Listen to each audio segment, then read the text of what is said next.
Evening, everybody. We are having some technical issues, so just everybody stand by. We will get the stream going momentarily. I promise. It's just been one of those days, folks. So everybody stand by at home, and everybody in the studio stand by. Thank you.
The Jeff Meacham Network's Multiverse of Media. For over 15 years, the recognized symbol of excellence and the standard bearer in coverage of sports and entertainment.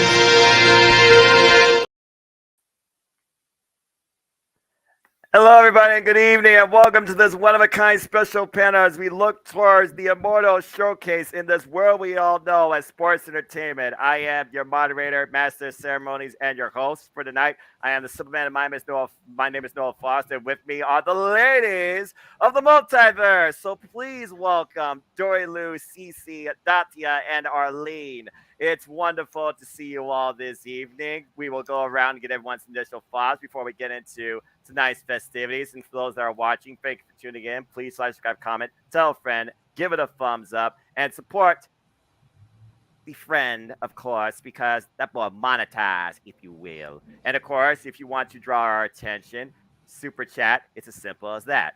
That being said, first off, straight out of, well, pretty much Dollywood, if you want to put it plain and simple. Always spawning positivity. Dory Lou, of course, part of That Boy Sports Bar. Dory, how are you? I am really good, and it's really nice to do a show with you again, Noah. It's been a moment, to say the least. Yep. And also with us tonight, you, of course, can follow the Renegade. But to the Renegade, there's always somebody that coexists, that keeps the Renegade in line. And that would be the lovely Cece. Cece, it's been a long time. How are you? Doing wonderful. I'm glad to be here. And just, it's been a while, and I'm glad I'm up here. Hey, it's good to be seen, right? Absolutely. Speaking of being seen, the kindness, the support, the monetary blessings have certainly been seen by certainly her partner and this individual. It is an extreme pleasure for me, for the first time ever, to welcome to this platform Arlene. Arlene, how are you? You're muted, my friend. I'm at work, so I'm gonna be like on camera when I need to be. Try not to make too much noise for you guys, but thank you for having me on. Fair enough. Always got to do the work. Always got to stay on task. Speaking of doing the work, whether she's morphing or reviewing or making an impact, it's a pleasure to, of course, welcome to the multiverse, Datia. Datia, how are you? Well, first off, you're mispronouncing my name. Sorry, botch. It I am it's human okay. after all. How do I say it? It's Datila. Datila. Okay. Yeah.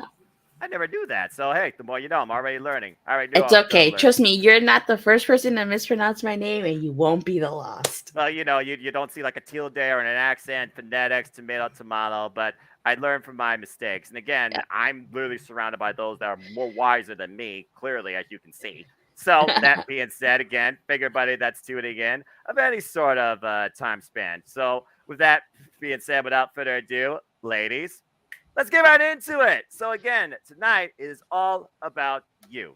And we are going to get your opinions about WrestleMania Goes Hollywood. So let's kick things off with what we know is going to be the very first match to kick off the festivities, because Austin Fury will certainly see this former multi-time world champion now looking to be once again United States champion. His name is John Cena, and he goes one-on-one with Austin Theory.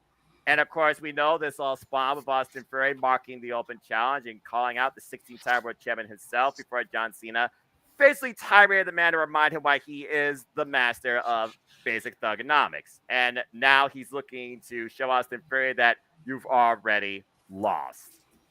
This is not a theory. Maybe it's a spoiler, but maybe I'm wrong. Let's see what you have to think. Dory Lou, let's start with you. What's your thoughts with this match, and who do you have winning? Well, I think it ought to be a good match. It ought to be entertaining at the very least. And I can't call him Selfie Boy anymore because he's not constantly out there. Austin Theory's not constantly out there with his cell phone taking selfies. But I mean, he's still going to be Selfie Boy to me. But I do see, just because John Cena has not been wrestling lately, and I don't know what his plans actually are if he's making a comeback or if he's here just to challenge Austin Theory. I kind of have a feeling Austin Theory is going to win this one because I think John Cena's got a lot of other stuff going on. That's a fair point. That Tia. Again, if I screw that up, just keep reminding me. I'm gonna get it right before this video's out. Mark my words. John Cena. Again, we're live, folks. There may be botches, but I'm simple enough to admit my mistakes. So, Datia, as you know, John Cena is a 5-time United States champion. He's held the title for combined 403 days. In one of his runs, he defended it in open challenge nonstop against the likes of Cesaro, Ambrose, Bad News Barrett, Kane, Sami Zayn, just to name a few. Now, with him being where he's at in his career, and his age too, I do wonder if he's going to try and do something like that, or could he be just big match John? Will the next time we see him just be at a big time premium live event? So what's your take on this? Do you think John Cena becomes a 6-time United States champion, or does Austin Fury prove why he is the now at the expense of what was then? Well, I have to say, Dory Lou, that's your name? Dory Lou, yes. Yeah, like Dory Lou was saying, we don't know what John Cena's schedule is like after WrestleMania. We don't, number one. And number two, what does John Cena gain by beating Austin Theory and winning the United States title again? You know, I honestly feel that Cena's probably going to put Austin Theory over. It's going to be a really good match. I will say it's going to be a good match. But I don't think John Cena is going to. I would love for Cena to be United States champion at least one last time. But to me, it just doesn't make sense for John Cena to win the U.S. title if he's not going to be on the show every week. So I go with Austin Theory for this one. A-Town down, 2 for now. Arlene, what's your take on Austin Theory taking on the 16-time world champ? When it comes to John Cena and the grand stage of WrestleMania, he has more often a positive win-loss record at the event, especially when it comes to championship gold. And this sets the stage for the entire two-day show. What's your thoughts, Arlene?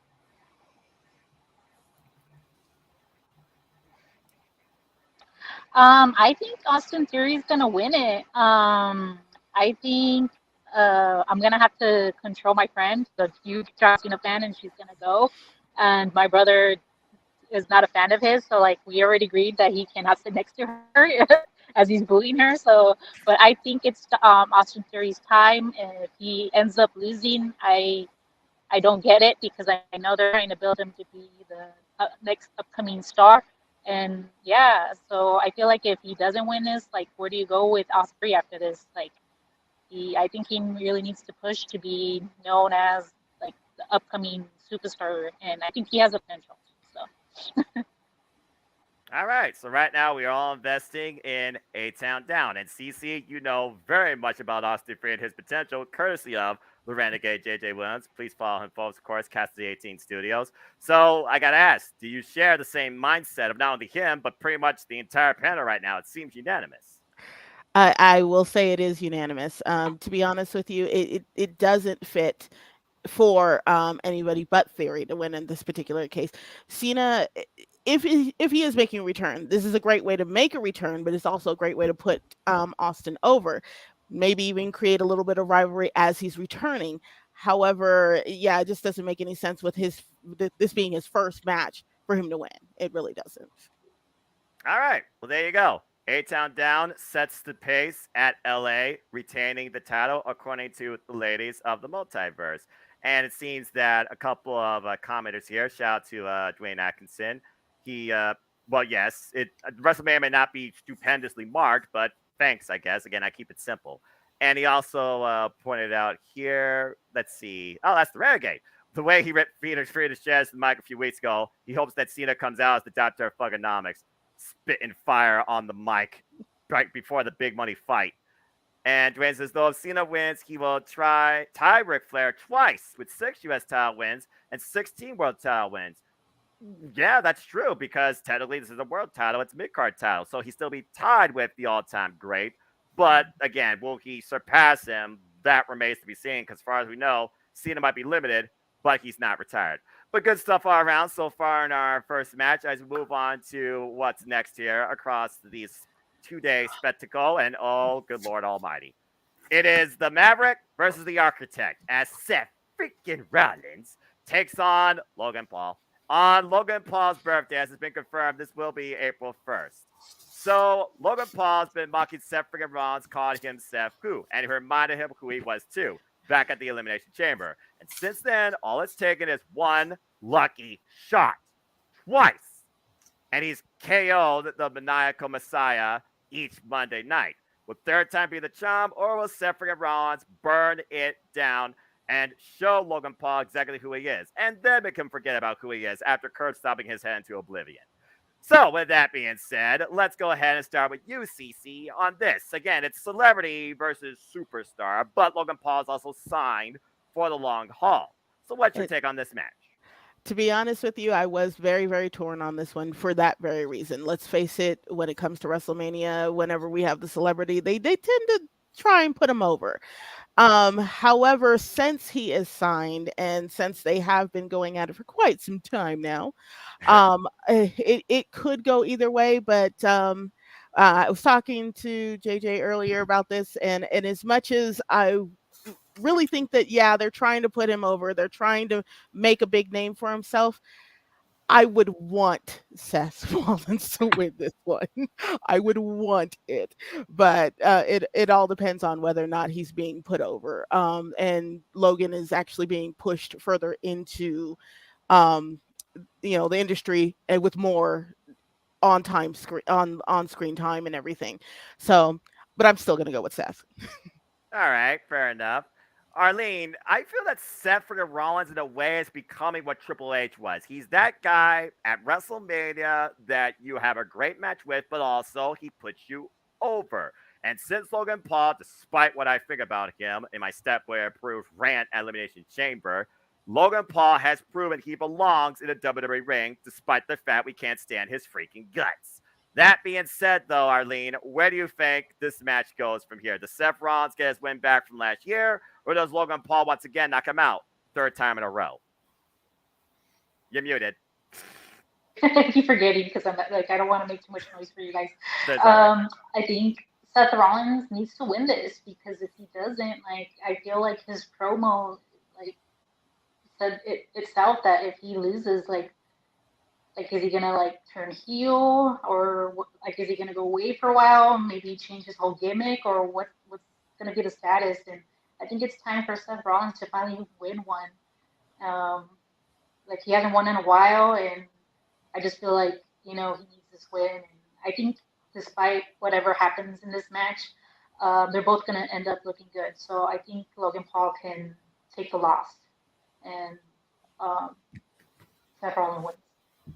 All right.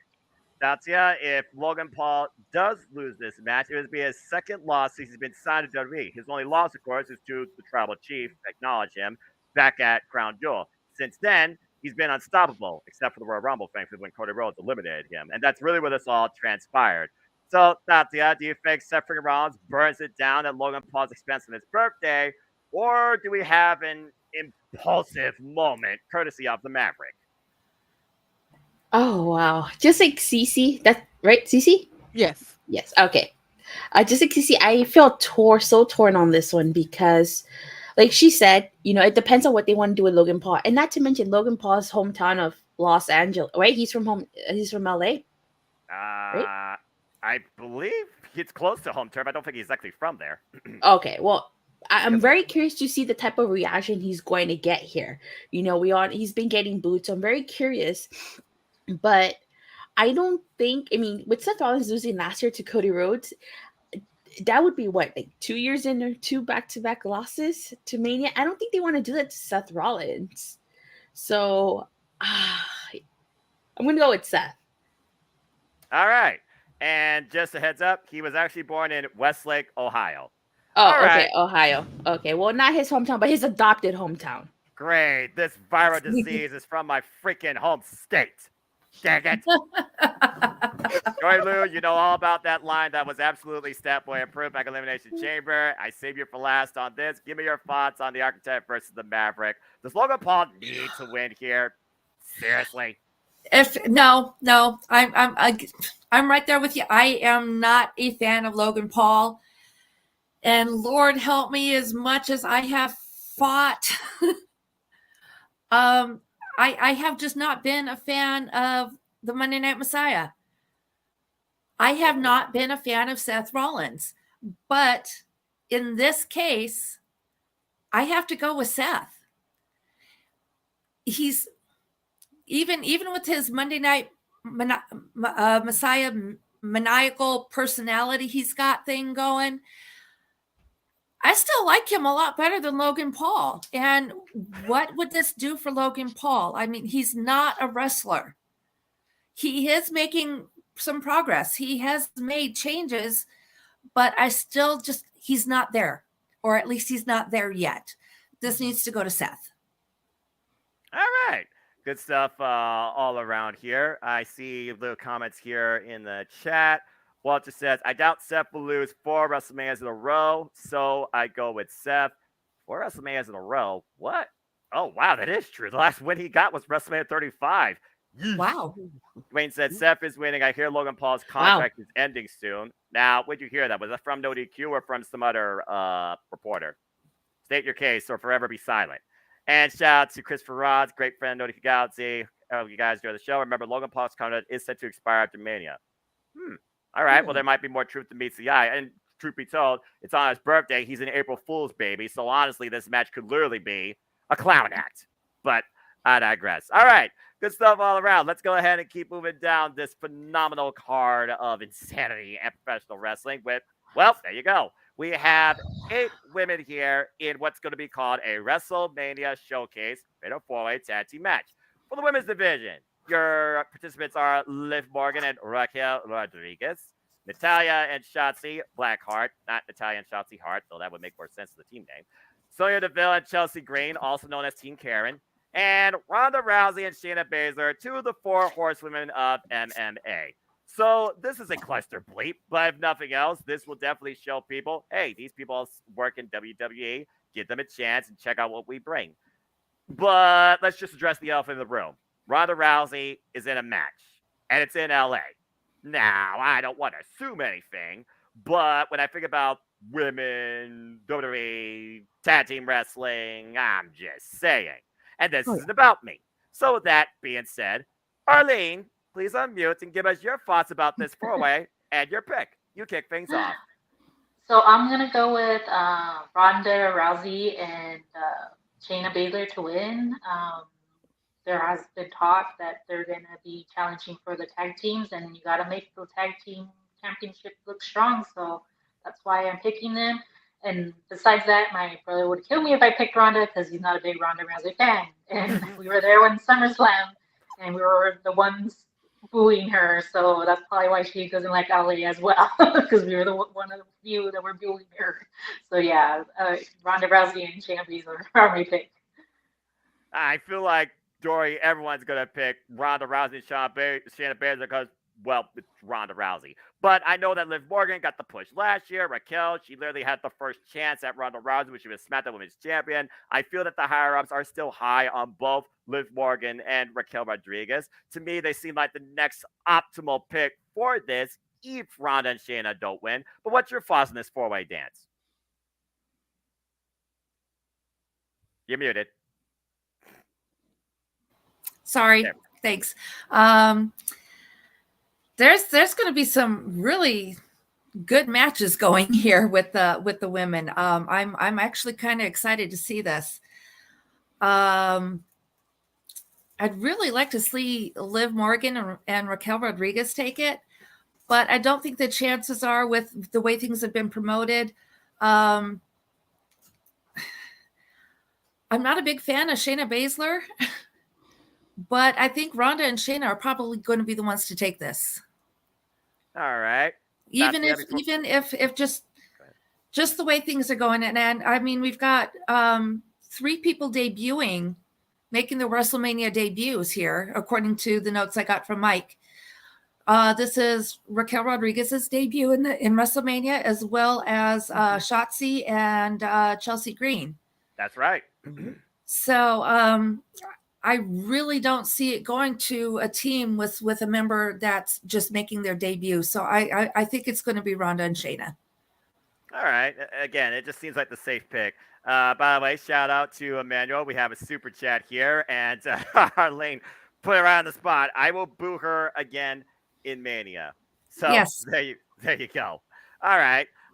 Datia, you know Chelsea Green, of course, former knockout from Impact Wrestling, and she's adopted to this Karen gimmick. And now she's with Sonya Deville. That's been kind of a Karen in her own right. That's why they've been called Team Karen. Jeff also put a note here that one thing to remember, the last time Rousey was involved in a WPBV premium live event, whatever you want to call it, in Southern California was 2008 Survivor Series, where nearly the entire Staples Center jeered her out the building. And that was after Charlotte Flair went 8 with her on a kendo stick, and they endorsed that. So, Natia, do you think Ronda Rousey just does a big up yours to the entire state of California and get the win here, or are we surprised and does one of the other 3 teams come out the victors? No, Ronda Rousey and Shayna Baszler definitely getting the win. All the other teams are kind of just thrown together last minute. Ronda and Shayna have been teaming for a while. So, yeah, pretty basic. Over Shayna. Yeah, it's one of those matches where you're like, CC, does any of these like 4 teams have something to gain? Could this be an impromptu number 1 contendership for the WWE Women's Tag Team Championships, which are not on the line at WrestleMania at all this year? But what's your take on this 4-way dance, CC? It seems like most people right now, it's Ronda and Shayna at this point. Maybe Liv Raquel have a chance. Do you even think the other 2 teams have a chance in hell? Honestly, no, I don't think the other 2 teams do have a chance in hell. To be honest with you, I mean, do not get me wrong. Would I like to see Shotzi get a little bit of push? Yes, I would. As far as Liv and Raquel, I absolutely adore Raquel. I can't stand Liv. But I adore Raquel. I do. All right. Yeah, but to be honest with you, I've been a fan of Ronda since before she even went into the WWE. And I just don't. I just don't bet against her. I don't.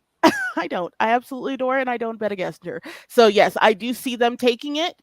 Um, but I just don't see enough cohesion with the other three teams. I don't see enough push with the other three teams. This is getting them out there. This is getting them known, but they're still not known as actual teams. Right. So this is why I'm just saying it's got to go. It's got to go to Ronda. Yeah.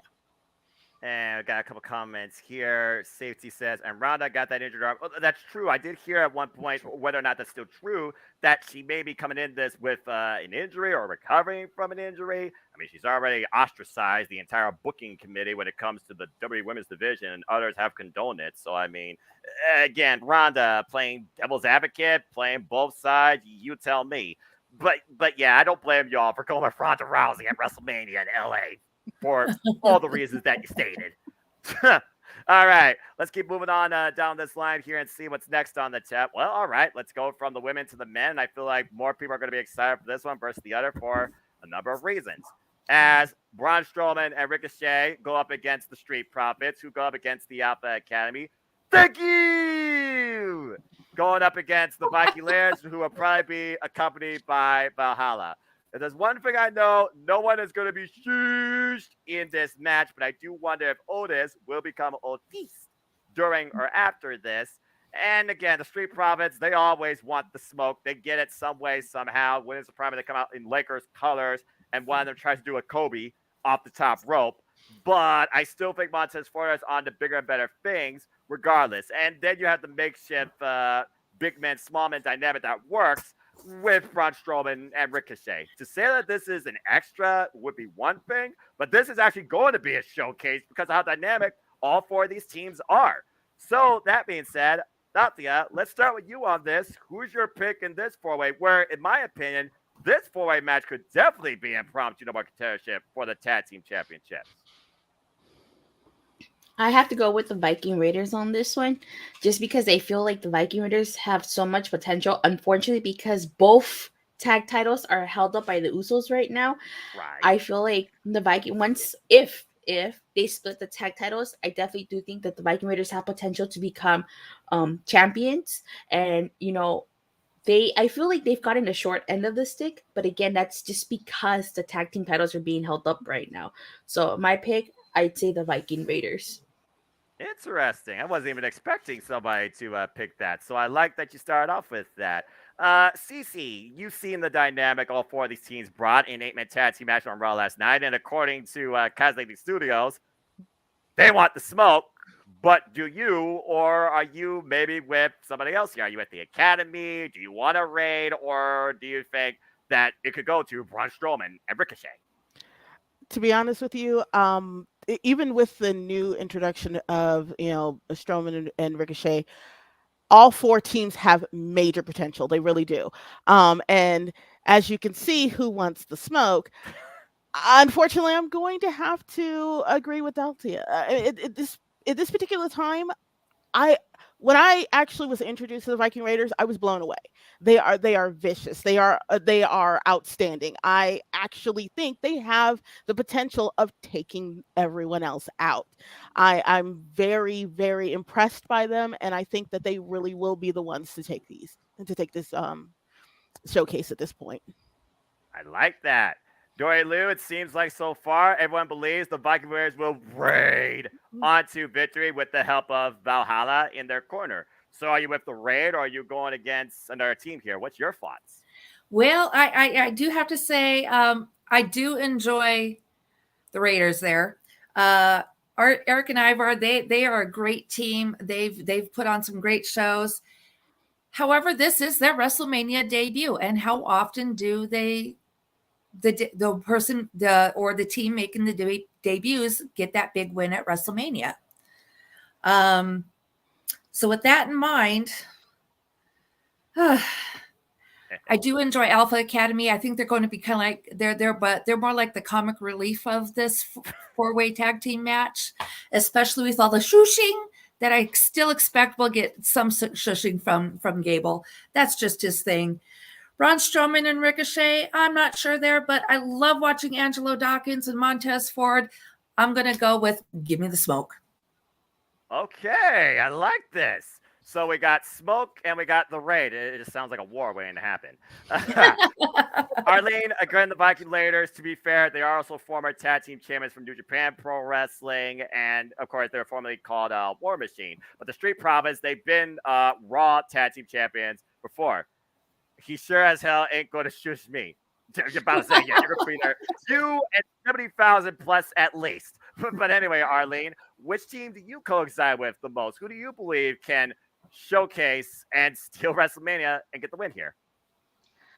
Well, I gotta say, like, if Sami Zayn and Kevin Owens, which I think is what is gonna end up happening, win the titles, you gotta have a heel team to face off, like as a to contend for it. So you gotta. And looking at the roster, there's the only heels I see is the Vikings.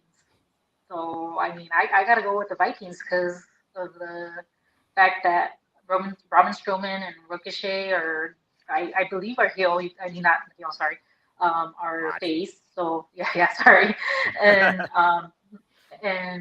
so yeah, like they're face as far as I know, unless something's changed. And at Alpha Academy, I see separating. I don't see that team being a team anymore after this. I feel like this is going to be a break between those two, and they're both going to go their single ways. And the only other team that I can see is the Viking Raiders. And as much as I want to go with Braun Strowman and Ricochet, you got to have a heel team to face the face team. So that's why I'm going for that pick. WWE logic dictates usually heel versus face, and when you look at the tag team division, especially out of these four teams, you are basically right. The only other heel team that really is in the company at this point is Imperium. So again, I like that, and of course we'll talk about the tag teams house here soon. So good talk all around, and again, nobody was shushed, and I don't think nobody will be shushed at WrestleMania either. Let's keep moving forward down our itinerary here to, oh good Lord Almighty. Well, it's the Battle of the Giants and the Human Anomalies as the former multiple-time world champion Brock Lesnar goes one-on-one against the Nigerian Giant, 7'3" Omos. And by the way, folks, Brock Lesnar's weight, keep guessing. So this is just your big man showcase, definitively. The only thing I wonder at this point is Brock Lesnar going to pull a WrestleMania 3 and scoop slam Omos versus suplex the man. And can Omos be at 5 by the Beast Incarnate? Or will Omos surprise us and get a big win at WrestleMania? I guarantee it's going to be early on night 1 because Brock Lesnar is going to want to get the heck out of LA. So that being said, Cece, let's start with you on this one. Your thoughts on this big man showcase? To be honest with you, it all depends on Brock's decision on whether or not he's staying. He very much expressed when Vince left that he was going to leave. They convinced him to come back, and at this point in time, right, exactly. At this point in time, it all depends on whether or not he's going to renew his contract or anything like that. So, if this is what I think it is, and this is his swan song, we're looking at Omos to win, and this is going to be brutal. Brutal. Brutal. This is just straight up brutal. Simple as that. Exactly. All right. Arlene, again, Brock Lesnar. Brock Lesnar does what Brock Lesnar wants. As Cassidy Studios pretty much summed up, big meaty men slapping meat. The question is, how long can meat be slapped by big meaty men slapping meat? There's a tongue twister for you. But Arlene, what's your thoughts on this? Do you have Brock Lesnar going over? Or does Omos shock us maybe with the biggest upset in LA history at WrestleMania? I'm thinking that, I mean, this is going to be like an out, I feel like, but I feel like there's going to be a disqualification in this match. I feel like maybe Brock Lesnar maybe not get the win. Like he feels like it's too much, and he gets himself disqualified like he did with Lashley. And in this case, and because of disqualification, almost wins. So I think this match is not going to win in a clean way. I think it's going to end up in a DQ. And I think it's maybe I forget the name of the Hurt Business comes and helps almost in this because, Brock Lesnar's destroying him and stuff. So this is a good time to maybe introduce them and have them like back him up and stuff. So I feel like it's going to be a disqualification. And almost is going to win because of that. Well, it wouldn't be the first time that Brock Lesnar was disqualified in win or lost, Dory. Do we remember what happened at Elimination Chamber? He didn't want to beat Bobby Lashley. He wanted to embarrass the man. Mission accomplished. But this is WrestleMania, dang it.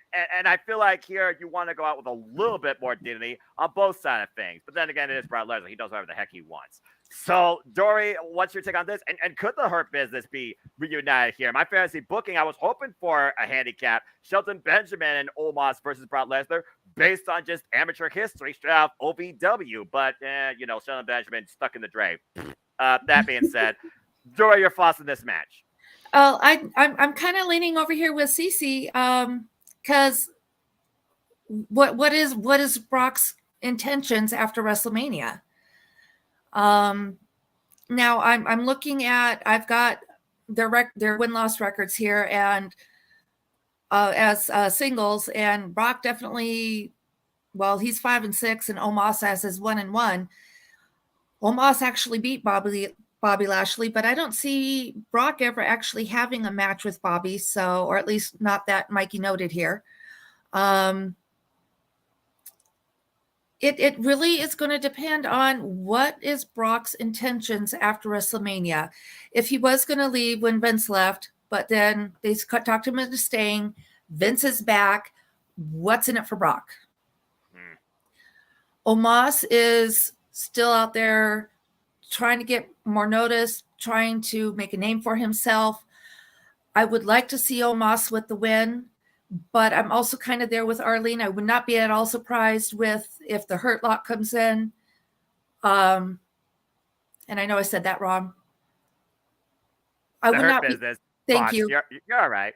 I would not at all be surprised though if the Hurt Business comes in and it does end up in a DQ. That would not be the way I'd want to go out as Brock Lesnar. I'd like to see it if he is deciding to leave the company. I'd like to see a good fight and him actually lose to a good fight, give a good fight, even if it is to be a loss. I would not be surprised to see a DQ, but if there is not one, I'm going to give it to Omos. All right. Well, I think that's fair. I feel like Omos kind of right now is almost becoming the big show of WrestleMania. It feels like right now he's the big man that's just there to eat a loss. I mean, again, last year he faced the almighty Bobby Lashley at WrestleMania and lost. So, truth be told, this is his third WrestleMania, excuse me. But it's his second singles match at WrestleMania. And again, Brock Lesnar is Brock Lesnar. Win or lose, the dude's going to get paid where he can afford half of Canada, eh? So, that being said, what's your thoughts on this? First of all, I don't really care for this match. I really don't. I'm unfortunately, this is going to be my bathroom. This is going to be my bathroom break match, and I'm going to be there live. So I hope, I think it's going to be a car wreck, definitely. Oh dear. But like everybody else said, and like CC said, it really depends on what Brock Lesnar wants to do. If this is his swan song, maybe he'll put almost again. It just like CC and Dory Lou said, it all comes down to what Brock wants to do, and Brock, and like you guys have all said, Brock is going to do what he wants. And if he wants to win this match, he will win this match. If he's okay putting Omos over, he put Omos over. But if I had to pick one, probably Omos, because what does Lesnar gain from beating Omos? A payday. Well, besides a payday. Either way. Yeah, he gets paid. Yeah, he gets paid. Okay. You got me there. The winner's purse, he's already the winner. He gets the money. Win or lose, he's still getting that money. Mm-hmm. Yeah. Right. Vince is already waiting with that briefcase as soon as he getting out into his entrance. Yeah, it'll be a bunch of briefcases in the back of a pickup truck, an F-650 or something like that. I don't know if they even manufacture that. All right, I don't know vehicles. All right, well, good stuff. At least there was a couple of mixed responses here, so that at least shows this match is somewhat polarizing. Moving on, let's keep moving on down the line here. What we got next on our WrestleMania ballot here? Here we go. This will be definitely something stellar. If nothing else, I guarantee you, at least I will, get my satisfaction out of this. Because Becky Lynch, Lita, and Trish Stratus contend against Damage Control. Bayley, Io Sky, and Dakota Kai in 6-women tag team action. And keep in mind, Lita and Becky Lynch are the current WWE Women's Tag Team Champs, beating Damage Control for these titles on a few weeks of Raw back a few weeks ago. Excuse me. So, yeah, this pretty much writes itself. You feel like Damage Control at this point are damaged goods, and are they going to go their separate ways? Maybe Bayley hasn't been, what they needed, and they turn on their leader like we've seen so many times in faction history, just saying. And then you get the subtlety of what we saw on Monday Night Raw, where it feels like Trish, okay, she's there, but she doesn't have the strap, and is Becky trying to outshine her? Is she being in the shadow of the man? And she also wants to work with Becky Lynch, so I don't want to see a WrestleMania 20 type heel turn here where she slaps and walks off, but I can see that actually happening afterwards. I do think Trish will turn heel, but I don't know what's going to happen at WrestleMania, considering it's just 6-woman tag. No titles are on the line. But I do feel like a faction's identity very well is. So, that being said, Nathia, let's start with you on this one. What's your thoughts on the 6-woman tag, and who do you see coming out the victors? Well, first off, I'm disappointed that the women's tag titles are not being defended at WrestleMania. Those titles are basically props at this point. They're basically props. And I see Becky, Trish, and Lita winning just because I feel like they would want to give Lita and Trish, one last hurrah at WrestleMania. And also, too, because the booking for Damage Control has just been horrendous. I mean, their name is Damage Control, but what exactly are they in control of? They've taken a lot of damage instead of causing damage. So I have to go with Becky, Trish, and Lita on this one. At this point, you wonder if the damage is irreparable. So, that being said, Arlene, is this Damage Control's last hurrah as a trio? What's your thoughts? I do think Damage Control is going to win. And the only reason why I'm saying this is because I feel like Trish is going to be the one being pinned, and this is going to be the thing that causes Trish to turn heel. Ooh. And because Lita and Becky did not have her back, like where were they when she was getting attacked? Nowhere to be seen. So it took them a while to just get to the back to see how she was doing. That's one mark already. And if she feels like she got pinned, and Lita and Trish are doing something else at the outside, and she's gonna feel like, what the heck, you guys didn't, interfere to me not get pinned. Now she's pissed, and then that's maybe when she starts talking to Damage Control and says, "You need a real leader. Let me be that for you."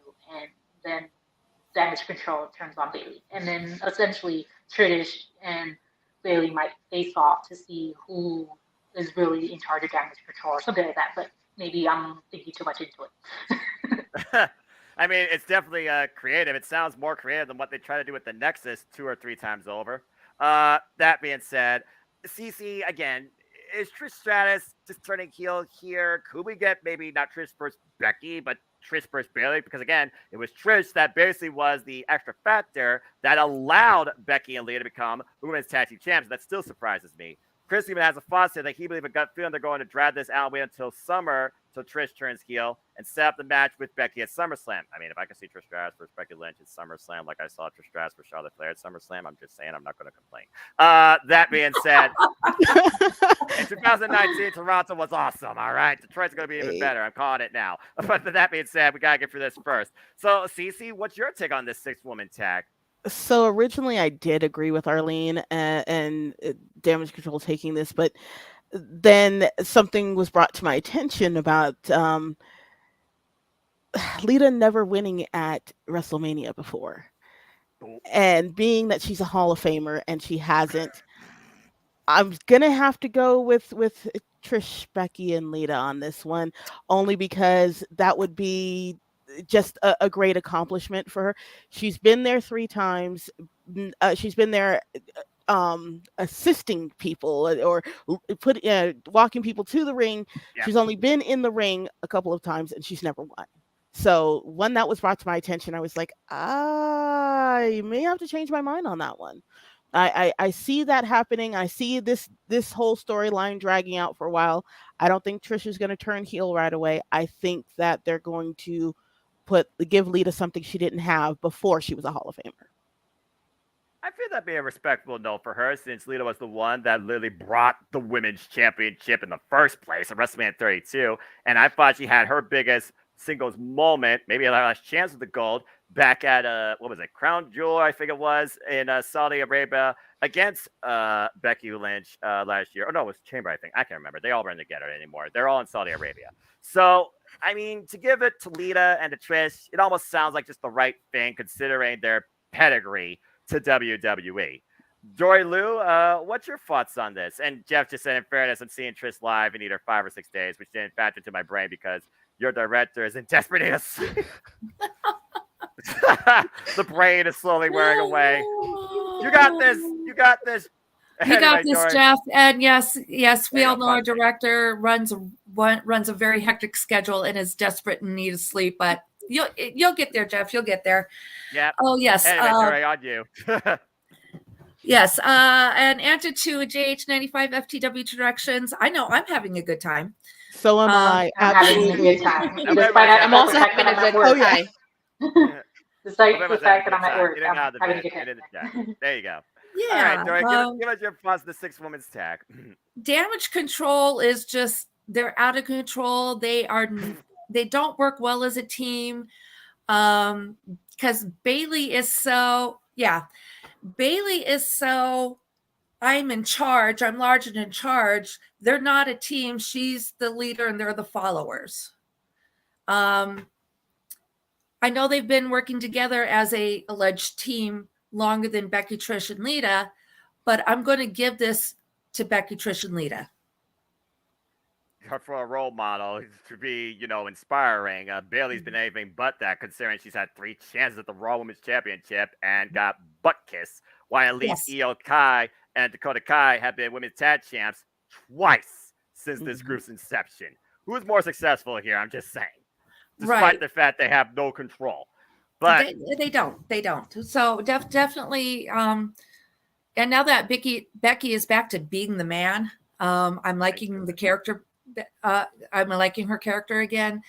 Trish and Lita, I think, are just going to be a fabulous addition to this. Trish probably turning heel, yes, but it's not going to happen here at WrestleMania. Something's going to happen here at WrestleMania to start leading her towards that turn, but the turn is not going to happen this weekend. Yeah. Maybe she gets pinned, and then something else happens. If Trish gets pinned, I'll be shocked. Lita being pinned is more believable to me, considering since she's a tag champ, clearly they're going to use her for a bit more, I feel, than Trish Stratus. So I feel Trish is the farthest one from being pinned out of this entire field, regardless of which side you go with. And if Bailey gets pinned, that's damage control by CU on Monday Night Raw. There, I'm calling it. That being said, Dathea, you got one last spot? I saw you unmute your mic. Oh yeah. Sorry. Just to kind of add to what Arlene was maybe Trish taking the pin or how she got beat up. What if, like, just to kind of add to that, like, I could maybe see kind of the opposite. Like, she does get beat up and she gets sent to the back during the match, and Trish and then Lita and Becky, finish the match and then go and check up on her. And, she's all mad that they chose to finish the match instead of going to her aid really quickly. That could also be a scenario. Well, that's fair, but you saw what happened with that backstage moment where Trish was in the locker room and she was pissed because Damage Control beat her up. So, I mean, that definitely could run that back. And Cassidy Studios really taking words in my mouth. Raw to Mania is known for moments, almost as much for WrestleMania itself. How Trish turned heel on Raw to Mania. Now, is that like a middle moment, your closing moment, or your opening moment? What's the biggest moment that can happen the Raw after Mania? Team Rematch is here with Becky, Trish, and Lita. It's going away at WrestleMania, but Becky and Lita will lose the women's tag titles after WrestleMania. Against who is the question? That's a whole other question. What women's tag division is there? Just saying. The Karens? There's a women's tag division? That's when you get Ronda. Let me get back to you on that. Sorry, my magic 8 ball right here. That being said, let's keep moving down our card here. Good stuff. Christopher Ross won that spot though. Hey, you got the past with Lita and Trish, the present with Becky and Bailey, and the future with Dakota and Sky. That's a fair take for 3 generations. You know, NXT, that NXT, and before NXT. Oh boy. Well, speaking of past versus present. I mean, I'm in a suit, but that's not the only reason why I feel this thing's going to be heated. It is Edge, and it's going to be Brood Edge, according to what I've read, versus, and that graphic needs to be updated, WWE. Get your act together. The Demon Finn Balor inside Hell in a Cell. And according to what I read, it will not be the Red Crate of Hate. Thank Christ. So that being said, this thing's been going on since literally June 6th last year, and before that, WrestleMania last year, when the Judgment Day came to fruition with the joining of Damian Priest at the expense of AJ Styles. And of course, the follow-up at WrestleMania Backlash, it was Rhea Ripley that became part of the crew. Following that, Judgment Day ran roughshod before the Prince decided to take over. And Edge was basically isolated out with a concerto. He arrives back at SummerSlam, and we just kept going down the line ever since. It truly reached a personal point with Extreme Rules. Beth got concerto, but they got their revenge knowing their Royal Rumble, but there's Chamber, and they are ready to finish this. I simply call this match Final Judgment. As far as I'm concerned, Judgment Day will never be the same and will not look back at their past after WrestleMania, and it starts with this match. And as far as this comment, this is WWE, but it is a Triple H fully creatively produced WrestleMania. So maybe. But that being said, I'm not fully sure if you need that. But I do believe that the Prince should not miss if he's going to be around for the longer haul. And Edge might be literally this close to his swan song. So that being said, Dory, let's start with you on this one. Who delivers Final Judgment inside Hell in a Cell between the Demon and a Brood Edge reincarnated? And apparently Gangrel will be in this corner. Oh. Hi, Sam. Yeah, I'm here. Let's see. This is a tough one because I adore Edge. The man himself and this Edge character, even looking at some of the clips I've seen with the Brood, I adore Edge. I think he's phenomenal, but he's also getting up there in years. And he's had multiple injuries that has laid him out. I mean, he had one that looked like he was retiring him permanently, but he came back from that. And he's done wonderful. He's a great actor too, in my opinion. Go check out the Renegades reviews on Edge's latest movies. Continue. Yes. This is tough. This one's really tough. I'm really excited to watch this match because I'd like to see Edge finish what he started. And I did read an article where he said that it's got with the change from what he started with him being kicked out of the group, essentially, right. They have become more than they thought they would be. That the Judgment Day has become bigger and more and better than what the initial expectations were. Finn Balor, I will have to say may not be particularly a fan, or I just don't like the character very much. I mean, it is what it is. We have our pros and our cons. We like our faces and our heels, and as much as I would love to see Edge win this, I think I'm going to have to give it to Finn Balor because I just think I don't know where Edge is at right now with his career. Plus, he's got the movies and stuff he's doing. And as you said before, you've got the past and the future. Edge, I love you. You're more past. Finn Balor is more up and coming future. I'm going to give it to Balor. So the Prince will not miss. So I guess in this case, the Demon will hit his target. Yes. All right.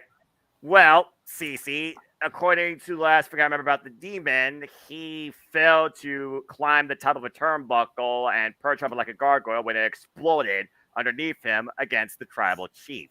So I'm interested to see if this is the same demon as before or a demon we've never seen.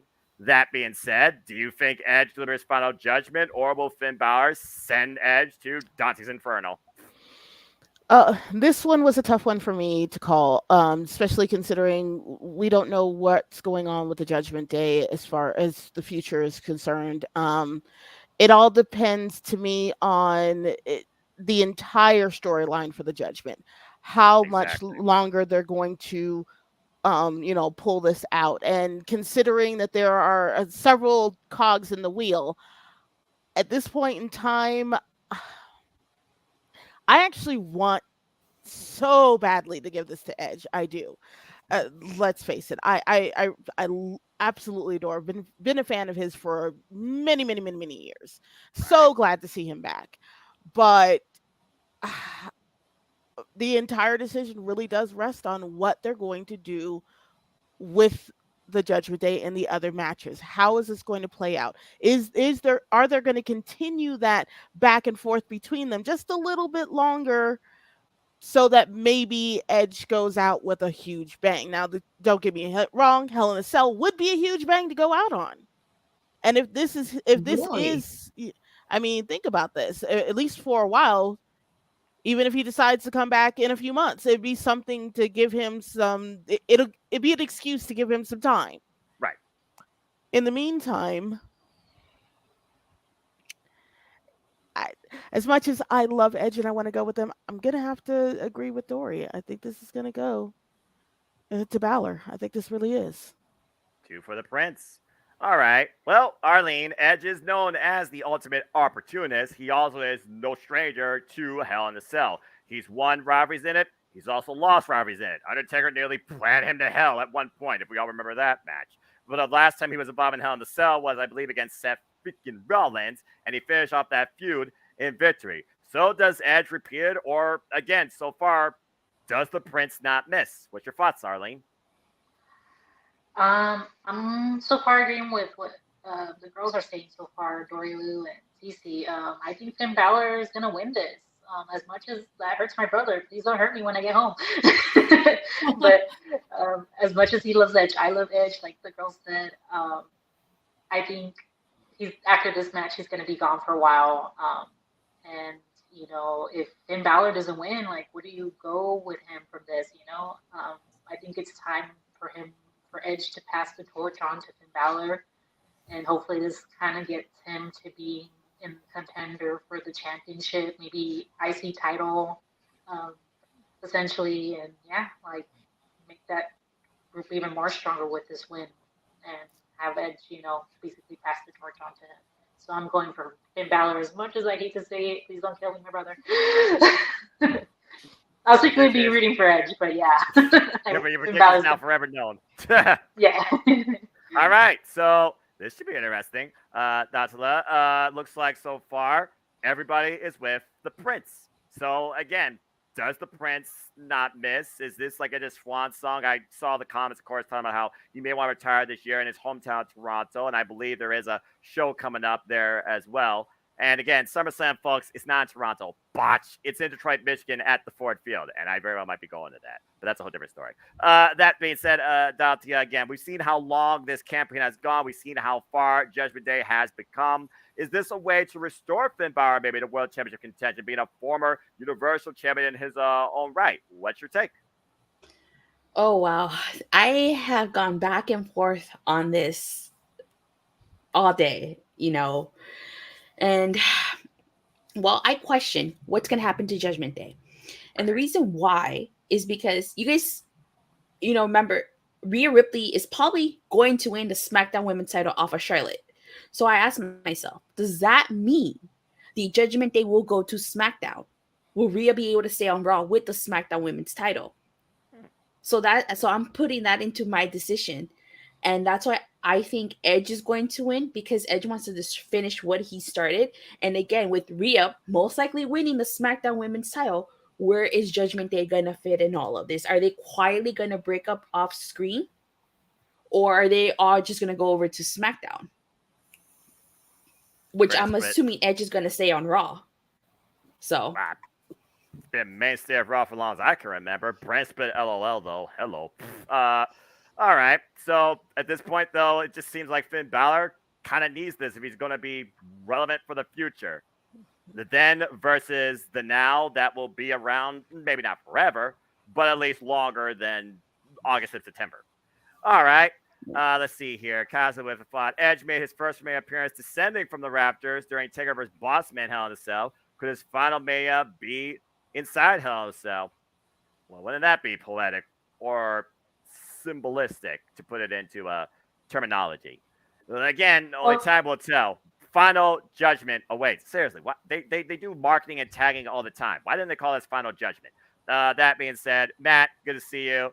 Everyone I think's doing well. Everyone's having a good time. Hope everyone's enjoying the conversation too. And again, please like, subscribe, comment, tell a friend, give it a thumbs up, and support my friend. He's monetized now. So there you go.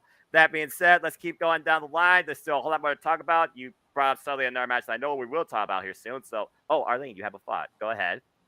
Oh, I was gonna say that if I think it would be a good idea for Judgment Day to go to SmackDown, because then you have another heel team to face off with Sami Zayn and Kevin Owens if they win the titles. So there's another heel team that they can face. Damian Priest and maybe Dominic Mysterio, or a Finn Balor versus Damian Priest. I could see that happening. Fair point, considering Judgment Day have fought the Usos before, and it was the duel of Damian Priest and Dominic. But I also say this, like we talk about the balance of heels versus faces, that's the heel dynamic of Monday Night Raw. They lose that, Raw's got duly squat. That's true. But that being said, speaking of, this versus that, go ahead and put up that graphic again, because what a next match you picked. Father versus son. The definition of personal, because it's about family. Oh, yeah. Damn it. Rey Mysterio, WWE Hall of Famer, by the way, this year, takes on his own flesh and blood XCOM Dom, Dominic Mysterio. And all it took was instigating, how fitting, the very woman that helped this man exist, his own mother. I don't give a damn who you are in this world. You respect your damn mom. That being said, we've seen how far Dominic has become one in his own with the help of his mommy. And we've also seen how much Rey Mysterio has been restraining himself. But that was the final, basically, proverbial straw that broke the camel's back. And now these two go on one-on-one. The only thing, I'll keep saying it, why is it not match versus hair? Because I do wonder if this is Rey Mysterio's final match, an impromptu way of passing the torch on to the next generation. As you all kind of subtly talked about with the whole Edge versus Finn Balor dynamic when it came to psychological warfare and who could literally be the ultimate opportunist. Well, here it's not about opportunity, it's about legacy. And at this point, Dominic's been saying he's been ashamed of his father's legacy and looking to erase that from his future going forward, making his own way through history. Whether he lied, cheats, and steals, or still gets secrets from his mommy, that remains to be seen. Or whether or not somebody else excuses herself back inside his way towards the ring later on this year. That's a whole different story. This one, again, either way, personal definitive. Arlene, you open things up. What's your take and pick on this? If it would have been for sure that Rey Mysterio, because it hasn't been said, and that's why I kind of changed my pick. If this would have been a retirement match for Rey Mysterio, I would have said Dominic wins. But because they haven't said it, I mean, he is going to the Hall of Fame, but unless he announces in Hall of Fame that this is going to be his last match, I don't see Dominic winning at all. I think Rey's going to end up winning. Unfortunately, that's going to make Dom maybe like even more worse, and people hate him even more, which maybe is something that they want to do, but I think that's the route I'm going to go with. I'm going to go with Rey Mysterio. If there would have been a retirement match, I would have picked Dom, but in this case, they haven't announced it unless he says so in the Hall of Fame. Then I would change my pick. But as far as right now goes, I'm going to go with Rey Mysterio winning over Dom. All right. Dory, we saw how personal this got on Monday night when it was Rey Mysterio versus Damian Priest, and Dominic decided to make it a DQ and bludgeon his father and nearly take away his match. The ultimate disrespect to Lucha Libre, the Luchador style, until Legado Fantasma came down and basically stopped that. So it looks like we have an even way now for the numbers game. And could that be maybe the difference maker? Is this truly going to be one-on-one? Is it one and done? Or how fitting, the name just Backlash. Could it be Backlash still ahead for both Ray and Dominic in one-on-one action? What's your thoughts towards this first time ever singles match, and maybe the last? Oh, this is going to be a good match. I'm really excited to see this. As you said, Ray's been holding back. This is WrestleMania. Ray is not going to hold back. He's not going to let Dominic get the win on him this time. The only way Dominic is going to win this is if the rest of Judgment Day, somebody else from Judgment Day comes in and messes with things, and it ends up being a DQ match. If it's not a DQ match, Ray's going to take it. He's got to assert his authority over his son and say, I am the man of this family. I am your father. If you don't like it, there's the door. That's all I have to say. He's already shown him the door when he kicked him out of the Thanksgiving dinner, but I do get what you're saying. That being said, Dacia, again, at this point, Rey Mysterio, he has been a trailblazer for luchadors, lucha libre, cruiserweights, whatever you want to name it. Countless individuals have been inspired, influenced, encouraged, guided by him, including the young fans at ringside that he always mass to mass and say a little bit of prayer and faith with. For this guy to be treated the way he's been by his own flesh and blood, that's got to hurt a man's pride, but a man's pride can only take so much. So again, Dacia, Rey Mysterio is out to bring the ultimate lesson to his son Dominic. Does he deliver it? Or does Dominic once again humiliate his father, but this time on the grand stage of the mall? Well, I think that Ray would want to put his son over, give his son his WrestleMania moment, Right. So I'm going to pick Dom, just because I feel like he would, just the heat that he would get by beating Ray. San Diego is only like 4 hours from here. So just imagine that, the booze that Dominic would get if he beats his dad at WrestleMania, of all places. And I think he's going to crash his Hall of Fame induction ceremony. That's for sure. So that's my pick. So I'm picking Dominic. That's fair take. I'm pretty sure Dominic will be banned from San Diego with that much heat. 70,000 people booing a guy that probably be the ultimate heel of the wrestling industry, if not WWE. And CC, apparently there's also a heavy rumor that there will be an angle at the Hall of Fame ceremony. Possibly the retirement simulation could come into play during that. So regardless, if you want to maybe give flip a coin, 2 takes. Hello, BP. And hello, Ryan. Hi, baby. Retirement or not, does Ray win at the end, or does Dominic maybe get what he's ultimately been looking for probably his whole life, kayfabe wise? Okay, so if that does happen at the retirement ceremony, at the Hall of Fame induction, if he announces retirement, then yes, I agree. That is exactly what's going to happen. Dom is going to be put over. However, if that does not happen, I don't see Dom winning this. Not this time around. I see this being dragged out a little further. I see it, the bratty temper tantrum happening over and over again. As a parent, Ray was doing the right thing, ignoring the temper tantrum, ignoring the temper tantrum, ignoring the temper tantrum. Can't ignore it anymore. So he's going to put him in his place. He's most definitely going to do that. However, I don't think that's going to stop the temper tantrum. And I think this is going to drag on at least one more, and that's where he's going to get put over. In the meantime, but this one's going to be kind of a lesson, I think. I think that he's going to lose it unless they announce the retirement. I think he's going to lose this one, straight up. I think he's going to be I think they're going to make sure that he's quite embarrassed in this one. It's it's an obvious child temper tantrum at this point in time. You pick the crazy girlfriend, you spit on your entire childhood, you complain about the fact that you got a BMW instead of Mercedes when all your friends were getting. It's a complete temper tantrum. So if he does not wipe the floor with Dom, that's the only way it's heading is retirement at that point. Fair take. The only thing you didn't say was he got on the back of a motorcycle with his chick in the back and got a tattoo afterwards.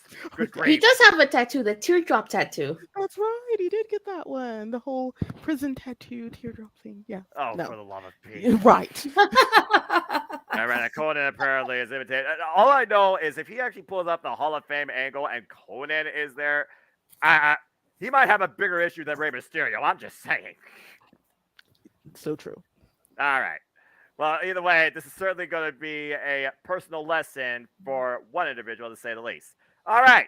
As we keep on moving down, okay, one word, and this word relates to this match on so many levels.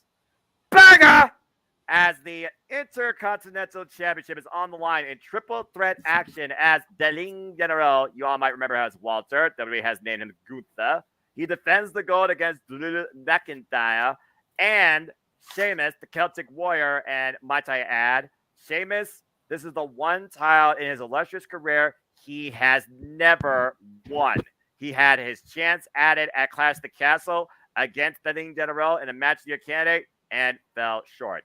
And ever since Who Came Together as Drew and Sheamus called the Banger Bros, yeah, take that for what you will, impromptu McIntyre's match was proud to win by Imperium, and Walter feels insulted that he can't have one single opponent to stand against him for the title. Well, now we got a triple threat. So Buffer, Fall Guy, Champion at Risk is now to be involved in the decision.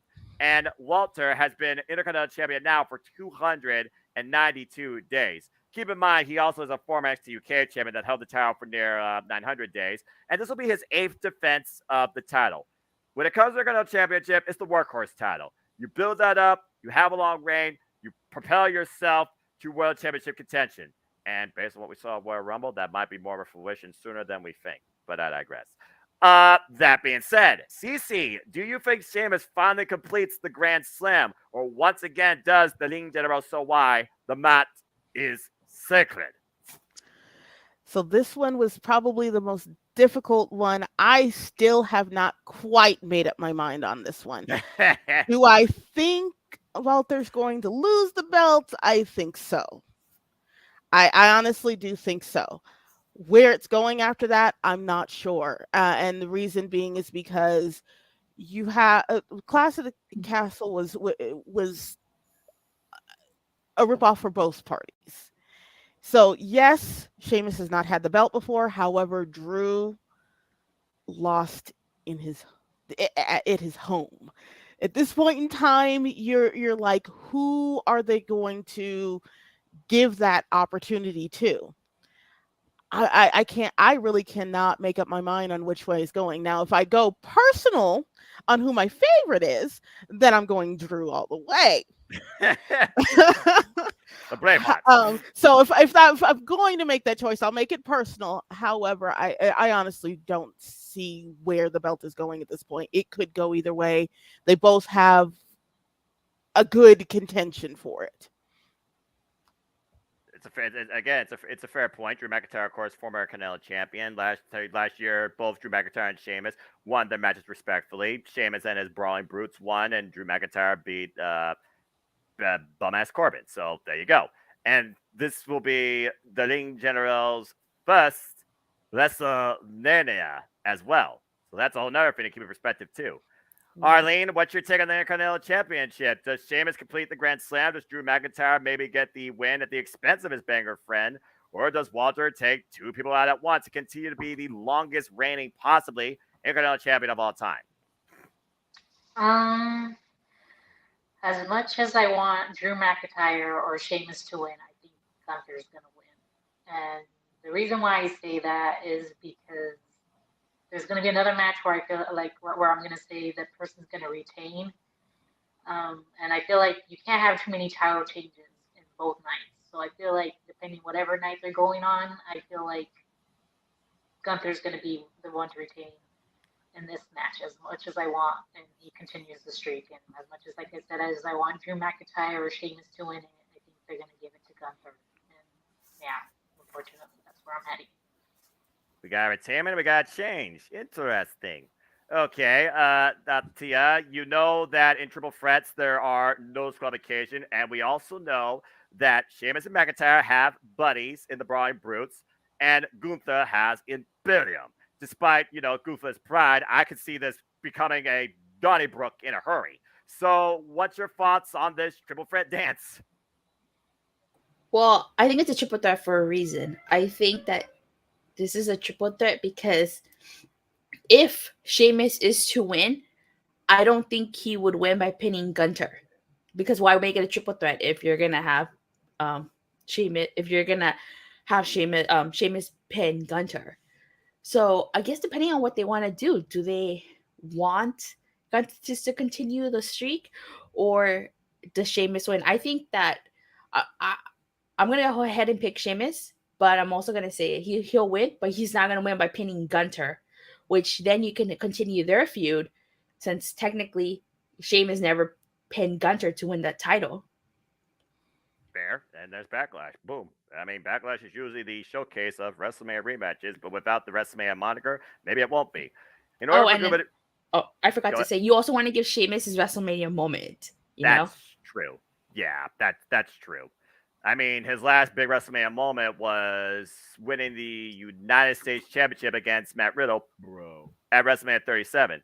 But Ryan here, Dory says, in order for Gunther to progress and move up the card, he should drop the IC title. I prefer it if he dropped it to Sheamus. So it sounds like in, context, it makes sense. Gunther moves up, and Sheamus completes the entire picture. Considering his tenure in WWE, he is the one that has been involved in the company for the longest time for the straight ongoing, nonstop. So what's your thoughts on this, Dory? Well, like Cece, I am a fan of Drew's. He's just, I really enjoy Drew McIntyre, and I think they totally screwed him at Clash at the Castle. That was his home. He should have won that. Gunther and Imperium. Oh, what to say about them? They're just those no nonsense. No, none of this crap is gonna. There's nothing you can do to us. They're just, yeah. I can't really put it into words. I'm sorry. My brain's not working properly at the moment. But I have to agree with Ryan. In order for Gunther to make more progress, he does need to lose the title. You can only hold it for so long before it's like, okay, what's next? And I think with Gunther, that's where it's at. He's had it for 200 or 200 plus days. It's time for the what's next. It's time for the what's next. And Sheamus being in there for as long as he has been, it's his time. It's his turn for a WrestleMania moment. I do agree you don't want to see too many title changes during WrestleMania. I'm hoping that this match is not the same night as Roman and Cody's, but I'm going to go with Sheamus. Drew is my favorite, but this is going to be Sheamus's night. All right, fair enough. And again, Emmanuel says, as the short-lived Banger Brothers who seems breaking up, I mean, they could always, revisit that feud that brought them together in the first place from the Thunderdome era. I mean, run it back. I mean, how many times did the two fight the dance of each other? One of the best of 7 series that, Sheamus and Claudio had that became the bar. So maybe theoretically, if Gunther retains, then, but there you go. Then, Sheamus and Drew McIntyre can go after the tag team titles. Pair of friends, that brothers for life, versus another pair, maybe of brothers. Just saying, foreshadowing. This one could truly go anyway. It really depends if they're going to push Benin General to the world title picture, because he is darn sure a main eventer, and he's proven it countless times. Yes. See, and then too with Drew and Sheamus, they have been friends and have worked together, and they've had their fight that they were up against each other, and they're back to being friends again. So who knows what's going to happen at this point? But again, I believe Sheamus is due his WrestleMania moment. All right, fair enough. I mean, he's been involved in WrestleMania since WrestleMania 26. I don't think he's been involved in every WrestleMania consecutively. Someone can fact check that for me. But yeah, I feel the Kid Lawyer deserves it, fella. Okay, let's go ahead on it. Let's go ahead and keep moving forward here. And we are getting down to the nitty gritty. And I love the fact that we are getting down towards these matches because respect women's wrestling, International Women's Month. That's the Impact Wrestling Knockouts are also telling their story. Shout out to Killer Kid that shared hers today. Let's go ahead and talk about this international spectacle. As the Raw Women's Championship is on the line between the EST of WWE, looking for the hat trick on the grand stage of them all. This time coming in as champion, not challenger, the third go around. Bianca Belair defends the gold against Asuka, reincarnated as Kana, an unstoppable, dangerous, destructive force straight out of Japan. And Asuka, of course, is a former longest reigning NXT Women's Champion, only to relinquish the belt because nobody could beat her. The bottom line, does the Empress of Tomorrow become once again the Raw Women's Champion of today, that day at WrestleMania? Or does the EST prove once again why she is the brightest, the fastest, the strongest, the one you must overcome but can't in WWE? Oh boy, oh boy, oh boy, oh boy. Well, I did say WrestleMania is about big time matches, big time moments, big time title changes. Something has to give and something has to reset. And when I look at this match, I'm leaning towards more of the later of what I said. But that being said, let's go ahead and kick things off with Tatya on this one. Tatya, do we have a new Raw Women's Champion? Does Asuka reclaim the gold that she fell out of against Rhea Ripley at WrestleMania 37? Does she basically get her big WrestleMania moment? Finally. So first off, I want to say, I like Bianca Belair. I think this is going to be a really good match. It's not going to be an easy match. I will say that. It's not going to be an easy match. It's definitely going to be a hard fight for Bianca. That's for sure. The build to this match has sucked. It sucked. But I think we're going to get a new Raw Women's Champion. Bianca Belair has beaten everybody. She's ran through the division. So, and her title reign has gotten stale. And I think Asuka's taking this. Okay. CC, this will be Bianca Belair's 12th defense of the Raw Women's Championship after winning it off of the man, Becky Lynch, yesterday at WrestleMania. She has now been Raw Women's Champion for nearly 1 full year, 361 days. What's funny, though, is Bianca Belair and Asuka are no strangers to each other. It was actually in the early days of Bianca Belair first coming to WWE, she first faced Asuka in the Black and Gold NXT when Asuka was the unstoppable Empress, and she fell against Asuka for the NXT Women's Championship, which Asuka held for 510 days. The last time that Bianca and Asuka met in one-on-one action was last year. Bianca got the better of her, but it was due to disqualification because of the whole dynamic with Becky Drip. That being said, this is the Asuka that nobody has seen in WWE, period. She is on a different level of intensity. We saw what happened at the Royal Rumble. And I feel right now, Bianca Belair has been taken care outside of her comfort zone. And that might be all Asuka needs to overcome the EST. So what's your thoughts on this? First of all, I'm going to say I don't like Bianca at all. I really don't. I just don't like her. Wow. I guess I don't know. She rubs me the wrong way. However, having said that, I'm going to have to give it to her. And the reason being is because, yes, this is a new introduction to Asuka, this new way of her. One way or another, I think this is the excuse they're giving her for having her win one more time, at least. Because, yeah, she's run through the full gambit.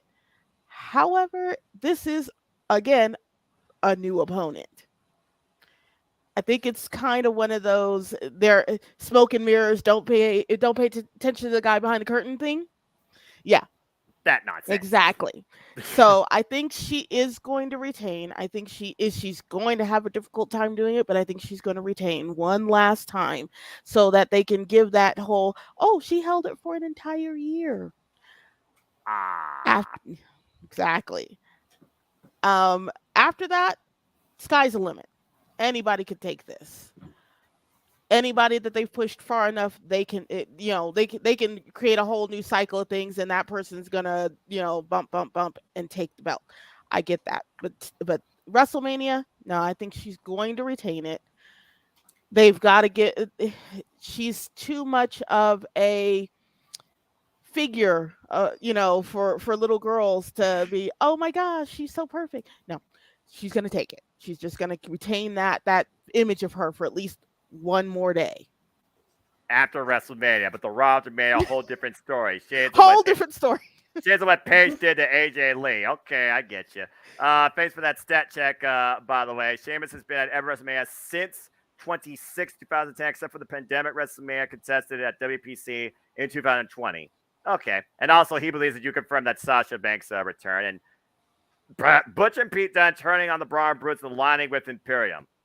I'm going to be against it, but honestly, I just want Bush to go back to Pete Dunne sooner rather than later, despite what rumors said. But I digress. Off topic. That being said, okay, CC, fair take. Again, Dory Lou, is it the hat trick? It's the first WrestleMania that Bianca Belair is coming in as champion, not as challenger. WrestleMania 37, her and Sasha Banks made history. She came in, won the SmackDown Women's Championship. WrestleMania 38, she came in as challenger against Becky Lynch, won the Raw Women's Championship. Now she comes into WrestleMania 39, third one in a row, in as Raw Women's Champion. You look at Asuka's record, she has not been the same since that loss to Charlotte Flair at WrestleMania 34. Yes, I have to bring it up because it is what it is. It's a fact, Jack. And then WrestleMania 37, she lost the Raw Women's Championship to Rhea Ripley. WrestleMania has not been the stage for Asuka. Can it be? Maybe, though, for Kana. What's your thoughts, Story, Lou? Well, let's see. This is the fourth time Asuka is going to be wrestling against Bianca. It's their first one-on-one match. Asuka does have 2 victories over Bianca previously, with Bianca having one over Asuka. The Survivor Series 2019, Bianca won that triple threat Survivor Series. In SmackDown in August of 20, Asuka won the Battle Royal. And in December of 20, SmackDown, again, Asuka won the triple threat tag team match. Interesting.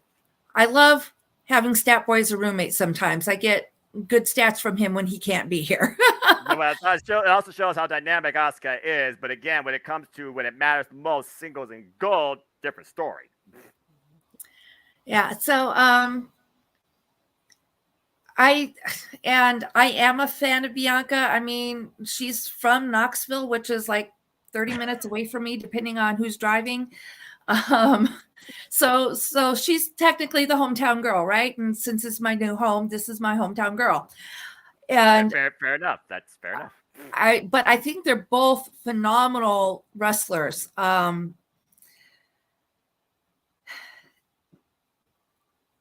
really would like to see Bianca make this a three-peat. But Asuka and I'm sorry, what's Kari? Kairi Sane, who was a free agent, and they were former Kabuki Warriors, women's tag team champions, yes. Yeah, I miss her. I wish she would come back, but I hear she's doing great in New Japan. It's a whole. Where are they going with both characters? I think Bianca's going to take it, but the SmackDown or Raw after WrestleMania is just that's going to be a turnaround. All right, fair enough. There's going to be backlash there. Pun intended, probably. Right. Set up the backlash match, literally the Raw after Mania. Build it out from there. Let's see here. Casa Diaz says Bianca Belair will become the female Undertaker with her own undefeated streak because you can't spell WrestleMania without EST. And folks, that's just plain wordplay for you, and that's a fact. That is And true. there you go. I like what she did there. Pun. And Jeff says, as pointed out, this is much of Kana in the Oscar role, as we've never seen with WWE. So Bianca's facing a harder challenger than previous bouts of Oscar. Like I said, this is not the same Oscar Bianca Belair has been in the ring before with, title or non-title bout. And I feel that's going to take her out of her game. And for the longest time, some people have been telling me Bianca Belair needs to change her character dynamic. Is she becoming a bit plain? Just saying. Arlene, you finish this thing out. What's your thoughts? Does Kana overcome Bianca Belair? Or does the EST once again claim victory? Well, this is going to sound so ironic. I have a sign that says Asuka's going to kill Belair, but that's not my pick, unfortunately. This goes back to when I was thinking about what my brother said and about going back to me picking Gunther to retain. I don't see a lot of title changes going. And my happy things would be Cody winning, the Sami and KO winning, Rhea Ripley winning, Asuka winning, one of the Drew McIntyre's. That's too many happy endings for everybody. There has to be an upset. And as much as I love Asuka and I will be rooting for her, I just don't see that happening. I feel like you guys said that she's been holding the title for a long time. And just like I was hearing in your guys' prediction show, how you guys would buy shirts for 1,000 days for Roman Reigns. I think a lot of people might buy it for girls, like that she's been holding the title for that many days. So I think that's another marketing ploy for them too. As much as, like I said, I'm going to be holding my sign. I don't care that, I'm going to be crying if Asuka loses. But I feel like that's the route they're going to go. I feel like that's too many happy endings for me. And I feel like either Rhea Ripley or Asuka is going to lose. And I think Rhea Ripley has too much, what do we call it? Momentum. Yeah, exactly. Going her way. So I don't feel like they would make her lose with the momentum that she has. So unfortunately, due to this fact, I think Asuka's going to lose and Bianca Belair is going to win. Okay. Well, I mean, it would be the first time, though, that WrestleMania gave us all the happy, outcome, to put it in a different term. And just too many happy endings equals us no longer being able to stream on YouTube. Oh, wait, never mind. Missed context. There is context there. Dadgummit. Oh, good Lord Almighty. Of course, someone has to do it, because it's not going to be me. Anyway, we will see if the EST will be victorious over Kana, or if the Empress of Tomorrow becomes the Raw Women's Champion of today as we head into the future. To rhyme with the LOL. All right. Well, we're getting down to the end of things and how fitting Arlene talks about basically the 3 matches that are left, and look at which match has been picked next.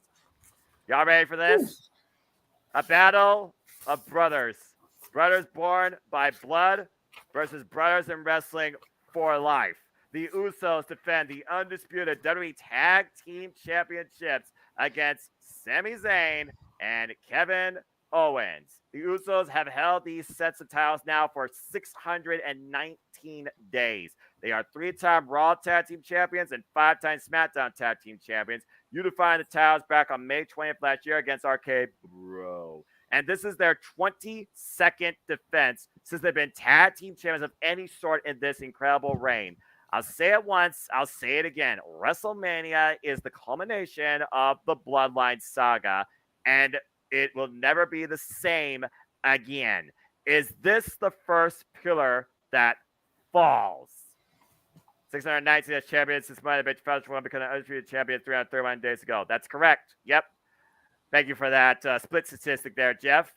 All right, so again, we've seen the development of Sami Zayn, who once was nearly honorary Uso, ousted. We've also seen him instigate that maybe Jey Uso, this isn't what you really want to be. Maybe I'm the encouragement towards what you wanted to be, since, I don't know, you were the guy that first fell in line and been underneath this oppression ever since. Yet I stood up to it. Why can't you? Oh, because Roman Reigns still controls the family. You did it for family. No, you did it because you're afraid to act. Damn. And then, of course, we saw how Kevin Owens and Sami Zayn came back together, a reunion of brothers, where it wasn't about a business decision. It was about if they're going to be effective, they have to be together because that is when they're at their strongest, friend or rival. And I still go back to those trilogy of matches in 2016. That being said, all right. Do we have new undisputed WWE Tag Team Champions? And is this the first sign of the end of the bloodline as we know it? Yes, the bloodline is going to fall apart. This is going to go to Sammy and Kevin. It's Sammy's turn in the limelight. And Kevin Owens, he's just great. I think there's still going to be some tension there with Sammy and Kevin, since Sammy did initially screw Kevin over and join the bloodline at that point, at whenever it was. War game. There's going to be some tension still there with Jay and Jimmy on, is Jay going to do his duty as a member of the bloodline? And I think Jay is ready to go a different direction. I don't think he's going to necessarily throw the match, but I don't think he's going to put his whole heart into it, because that's not where he wants to be anymore. I'm giving this to Sammy and Kevin. All right. Datia, we've been talking about the Bloodline Saga being one of the most polarizing butterfly effect campaigns in WWE history in storytelling. And while we got KO and Sammy together, I do wonder what sort of contrast we will see when Sammy and Jay are in the ring one-on-one against each other. There's going to be stories clearly done within this match itself, but Datia, do you believe this is finally time that the Usos' run comes to an end? I believe. Sorry, I was trying to make a Joe Henry joke. I believe in Joe Henry. Get the graphic out. Damn it, Jeff don't have the graphic. Like Dory Lou said, this is the beginning of the end, I should say. The beginning of the end of the bloodline. And Sammy and Kevin are taking this. They're taking this. And I actually really have enjoyed this storyline with Sami Zayn and the bloodline. Thank God for this storyline, because I don't know if anybody else agrees with me, but the bloodline storyline was running out of steam quickly. And adding Sami Zayn injected a new life into it. At least for a year, yes. Yeah. So I got to give it to Sami Zayn and Kevin Owens on this. CC El Generico and Kevin Steen are former tag team champions, two-time PWG tag team champions and Ring of Honor tag team champions. Since Kevin Owens and Sami Zayn have been involved in WWE, they have not even tried to go after tag team gold. They tried to handicap AJ Styles for the WWE championship, and that just fell flat. This is their first time together ever going after WWE tag team championships, and it just so happens to be the undisputed WWE tag team championships. So, CC, what's your take? I actually have to agree. This is the beginning of the end. She's absolutely correct. This is what's going to pull that last little string, and everything's going to fall apart. I honestly believe that they are going. It's going to go to Sammy. It's going to go to KO. They're going to win these undisputed tag team titles, and it's going to be the thing that puts the wrench in the entire works. To be honest with you, do I think there's going to be interference from Bloodline? Yes, absolutely.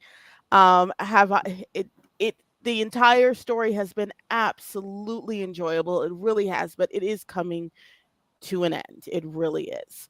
And this is the only way it can end. Will there probably be some type of, way they're going to try and get back the titles? Are going to be other people coming after it? We're not sure where the storyline is going to go from here, but I know that it's going to be the thing that makes the tribal chief look at especially Jay. Did you do this on purpose? It's good. Jay's going to feel the same thing Sammy did. Did you do this on purpose? Did you not put your all into it? What are you doing for the bloodline? And that's how it's going to end.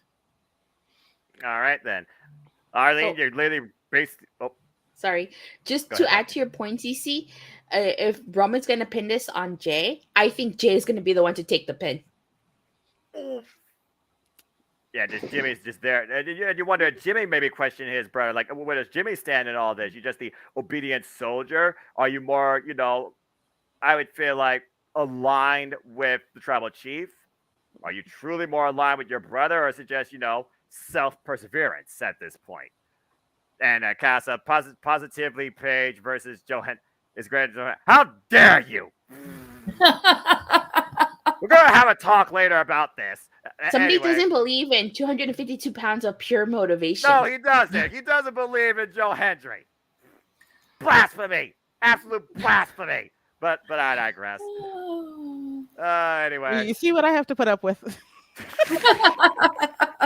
God bless you. Oh my gosh. A positive page said the producers lied, to be fair. Yeah, that's fair.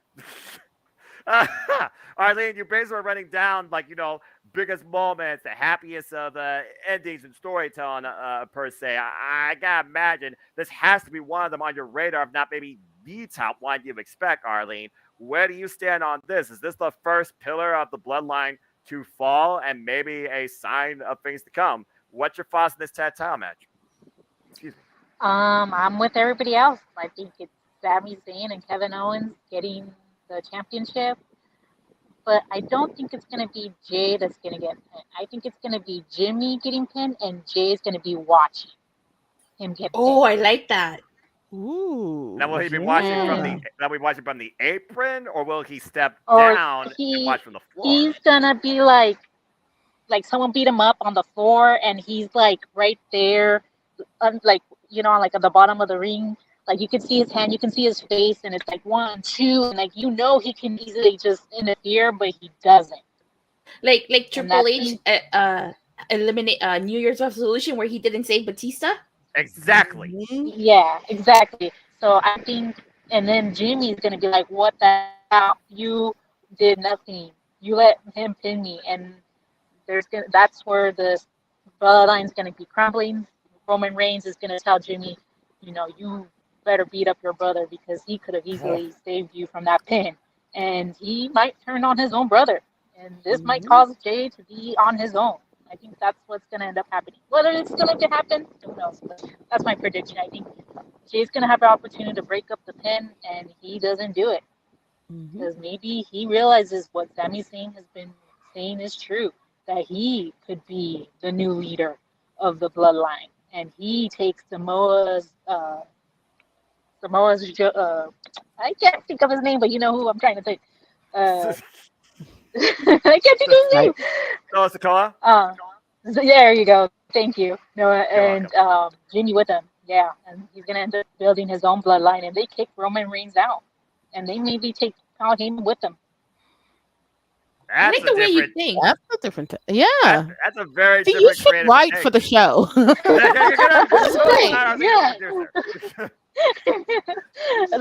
is why that's probably not going to happen. It's gonna. But I would hope that that's something that they do. Yes. But again, like I said, butterfly effect. You play until dawn and you do something before the timer runs out, or you see what happens if the timer does run out. That's literally what this is coming down to. There's different ways that Jay can go, but it sounds like overall everyone here believes Kevin Owens and Sami Zayn will complete what they believe are destined to do, and that is to see the bloodline go down with them now as the new WWE Undisputed Tag Team Champions. All right. Well, we are near at the end of this thing, so it's time to talk about what truly should be the two main events. Start with this one, and that is our Women's Royal Rumble winner. You certainly talked about earlier, Arlene, and that is, of course, the Queen, Charlotte Flair, who Jeff is going to tell me to say that she is indeed a recognized 14-time WWE World Champion, but counting her 2 NXT Championship reigns, she's already at the benchmark number 16. Jeff, I'm way ahead of you. 7-time SmackDown Champion, 6-time Raw Champion, 2-time NXT Champion, 1-time Divas Champion. So, yes, she had the benchmark 16. And, of course, one of her 2 runs as NXT champion came 3 years ago at the expense of her challenger this weekend. The winner of the 2023 Women's Royal Rumble, Rhea Ripley. Ryan saying Rhea. Do I need to say anything else? Bottom line, if this is not her brutality in victory, then Rhea Ripley has done absolutely 3 years of nothing. Period. Arlene, kick this thing off. Is it finally Rhea Ripley that humbles the Queen at WrestleMania? This is another where I'm gonna say I have a sign, but I'm actually gonna stick with my pick. My sign's gonna say Rhea wins or we riot, and I stand by that because I think it's Rhea's time. She has the momentum. I hope that maybe this doesn't separate her from the Judgment Day because I think that's something. I mean, you can't turn her face. She's a heel, so I mean, I don't know. I just feel like it's her time. I'm not a big fan of Charlotte Flair. I'm sorry if that offends anybody that's listening to this. I just they're trying to build her up as a face, and it's just not working for her. Everybody seems to favor a little bit more Rhea fans out there. So, like I said, I would be surprised if they don't give this to her and they give it to Charlotte and Oscar wins. I would be semi happy, but I want both to win. But I just don't see that happening. So that's why I think Rhea, because she has the momentum, she's gonna end up winning. All right then. CC, again, Rhea Ripley said that what I've done these last few years, I've grown. You are still the same. And you also really haven't shown any change, except for that horrible theme. What? That being said, music criticism aside, Rhea Ripley, she's one of those that took the ball her way and just rolled with it, and we see what she's become. And people dig the bad emo chick. Let's just be honest here. It's heel versus heel, but Rhea Ripley's the face in this situation that everybody wants to see win, including Jeff Meacham if he doesn't even admit it. That being said, CC, what do you got? You got a new SmackDown Women's Champ. Keep in mind, by the way, this is the only title Rhea Ripley has not won to complete the Grand Slam. She's won every other. So in this particular case, I feel like the company is really trying to push Charlotte as the female incarnation of her father. They're trying to make her look like the best thing since sliced bread.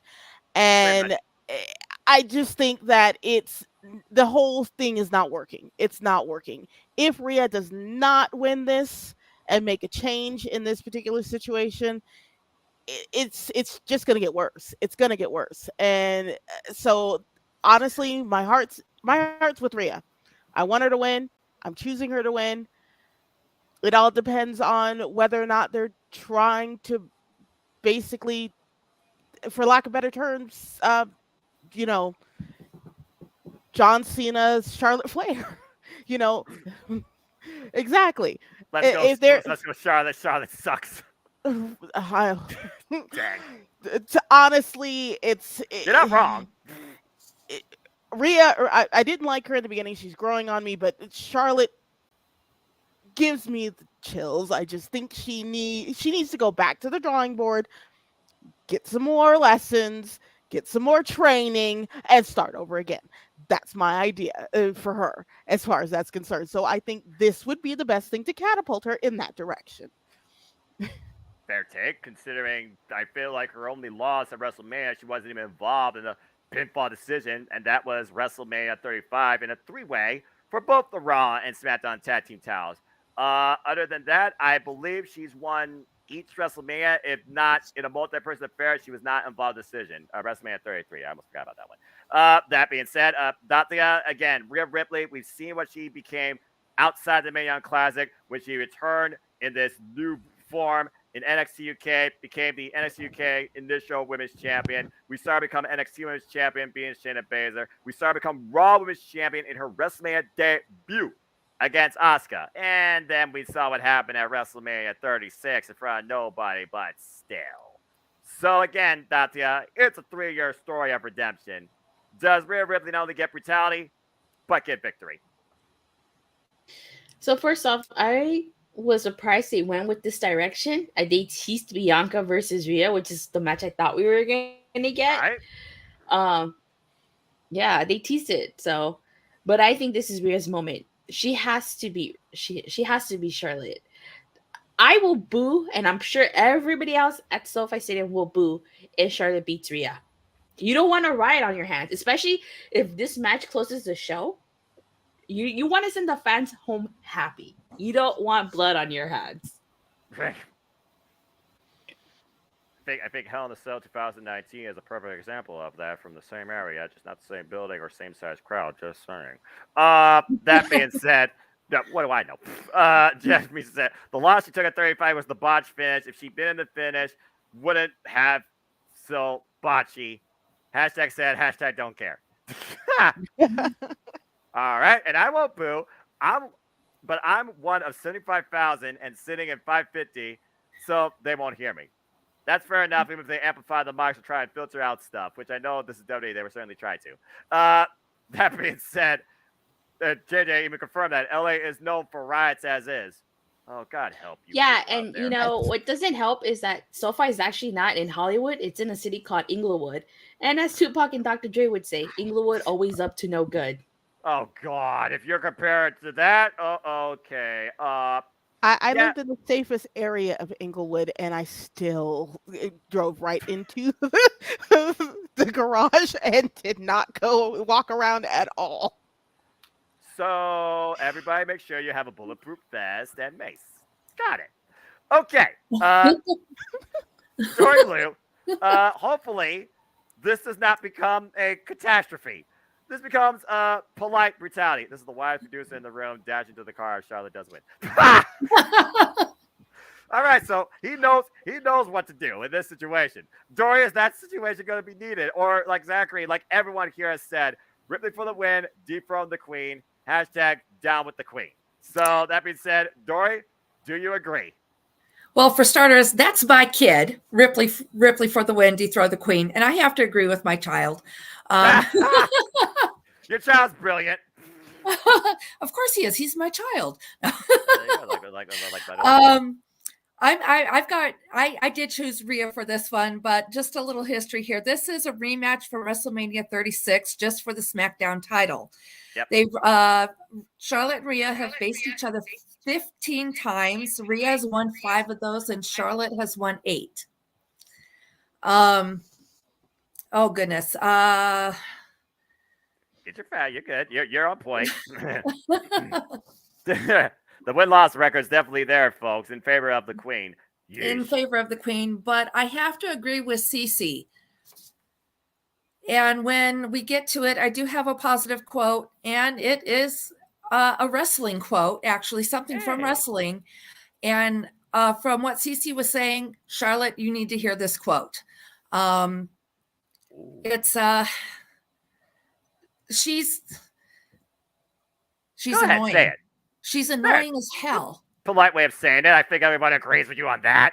Oh yeah. And yes, probably the polite way of saying it. It's just I am so over Charlotte. It's time for a new face there. It really is. And I have been back and forth on Rhea. I like her, then I don't like her, then I like her, then I don't like her, but that's also her character and what she's been doing. I think Rhea is the way to go with this one. Oh, there you go. Could be worse, Compton, but that's a different story. Dang, Emmanuel. We don't need to talk about that movie. I'm sure the Renegades reviewed that, so just go watch that. She just says, I mean, if it's on night 1, I gotta get to WrestleMania. As little blood stains on my new, well, don't wear white. How about that? Don't wear black. Let's see here. The only thing really that's not in the Queen's favor, this is attributes as you stand. No, has the. Yeah, thank you. If I read on WWE Music since Jim Johnston, Steve, I'm not going there. Not going there. That being said, bow down to the Queen. No, bow down to me, Queen. It's Rhea Ripley's time. It's time to see some real WrestleMania history. If anybody in Judgment Day is going to truly claim victory at this showcase and deserves it the most, it's Rhea Ripley. Dang it. But I digress. All right. Well, that was a great discussion. We've had a fun time now. I hope everyone's enjoyed everyone's conversation and everybody's enlightenment. And I hope everybody looks forward to maybe more of these down the line. Again, please like, subscribe, comment, tell a friend. Give it a thumbs up. Make sure to monetize because he's monetized. Give some love and support to my friend, JJ Williams. We've had a lot of fun, a lot of talk tonight. But ladies and gentlemen in the chat and ladies in the audience, it's time for the main event. And to finish the story. Roman Reigns, the undisputed WWE Universal Champion, defends the gold against the American Nightmare, Cody Rhodes. 939 days as Universal Champion, starting back at Payback 2020. He is the WWE Champion at WrestleMania this year after becoming it last year. The WWE title playing accessory to the Universal Championship now for nearly a year. While Cody Rhodes returned to WWE at WrestleMania last year, he started a goal to do one thing in the name of his legendary father and his brother that they never got to do, and that's hold the WWE Championship. As this opportunity comes from after literally turning his pectoral muscle off the bone last year, making his road back to the Royal Rumble and winning this year's Rumble, outlasting 21 men, including particularly Gunther. Every possible personal string has been pulled on behalf of both, from the father to the special counsel to legacy to history. The bottom line, Cody Rhodes is doing one thing at this show, and that is finish the story. The in big freaking quotations. CC, does Cody Rhodes, who went from undesirable to unfreaking goddamn deniable, finally truly become undisputed and overcomes seemingly the unstoppable?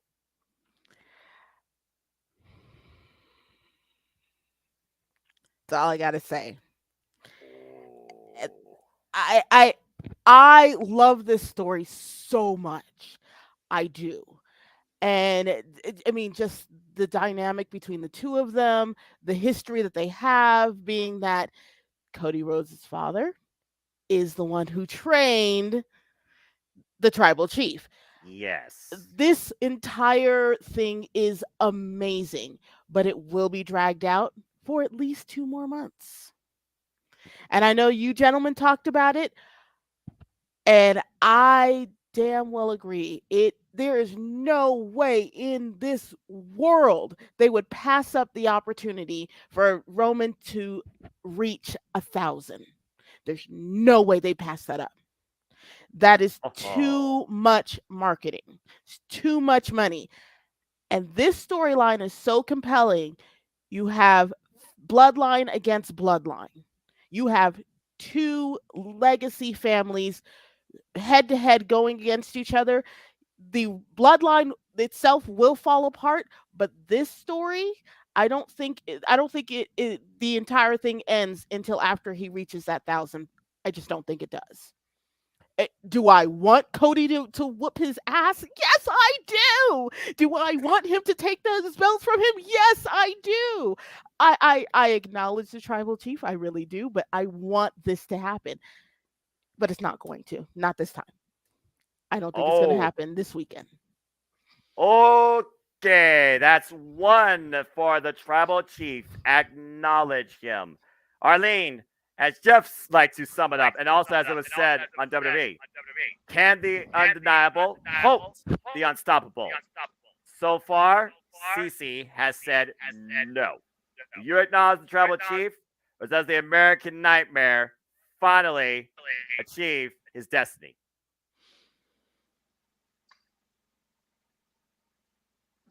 What?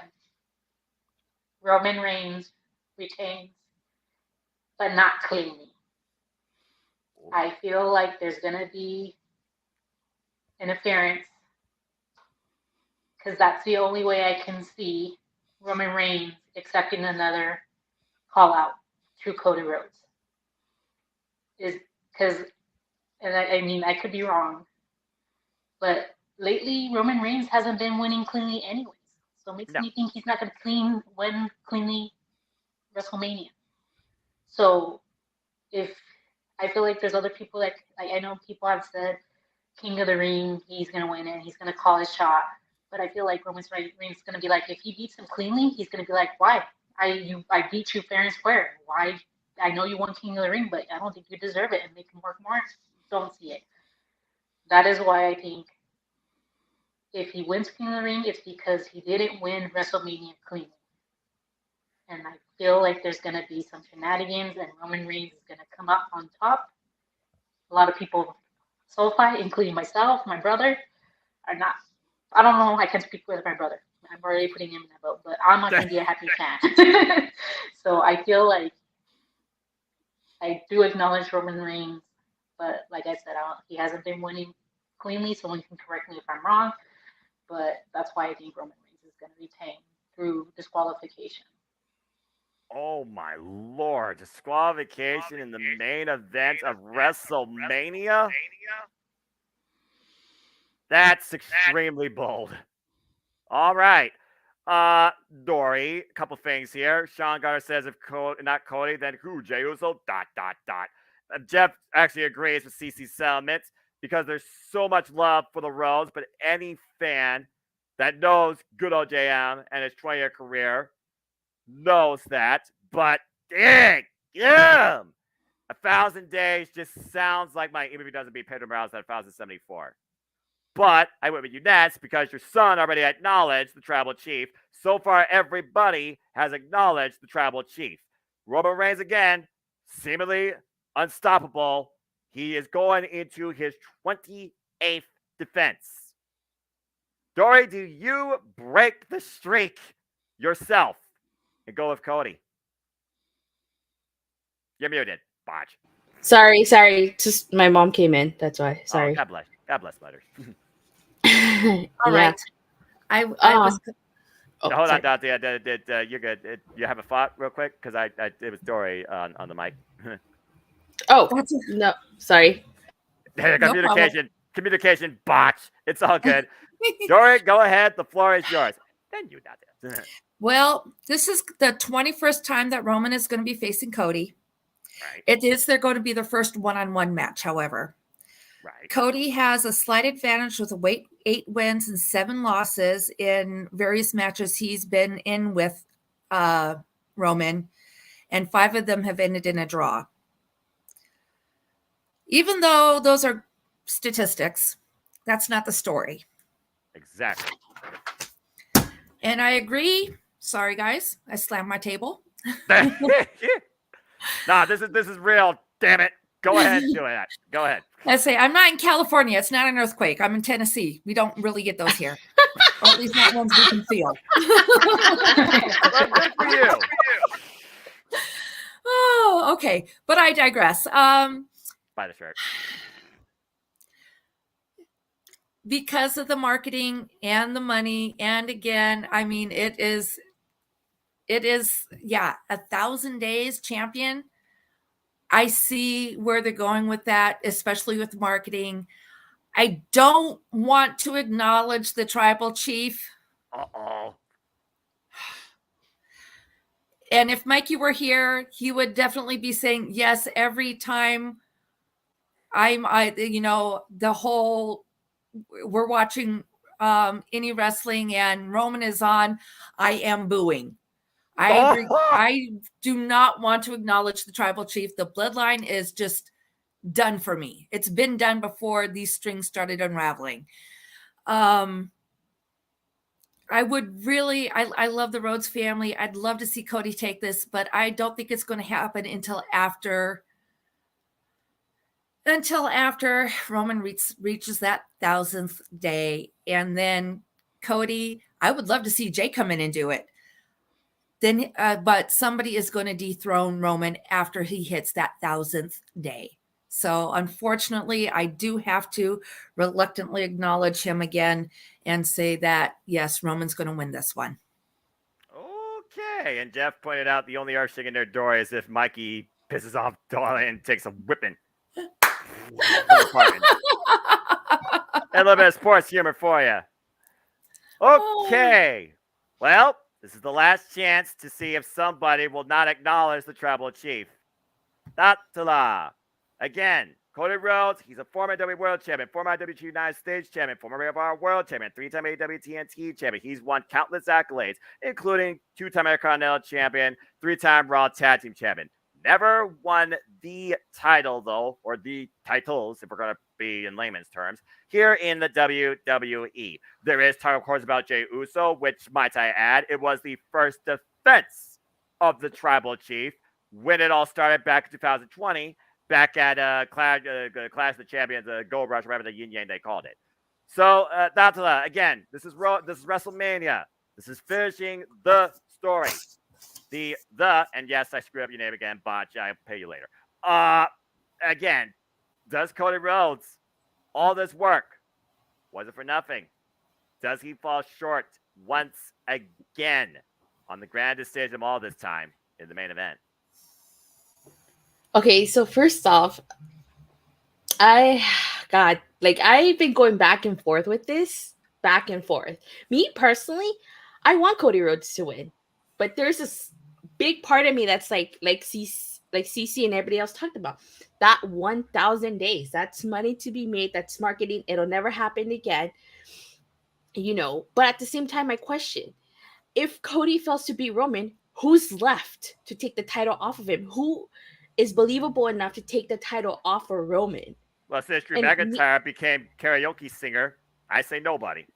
And I would like to think that if Roman loses, he takes a long time off, like Cecile talked about earlier. The Jimmy, Jay, and Solo form their own little version of the Bloodline, and then Roman comes back, wondering, if Jay took his place as the leader of the Bloodline.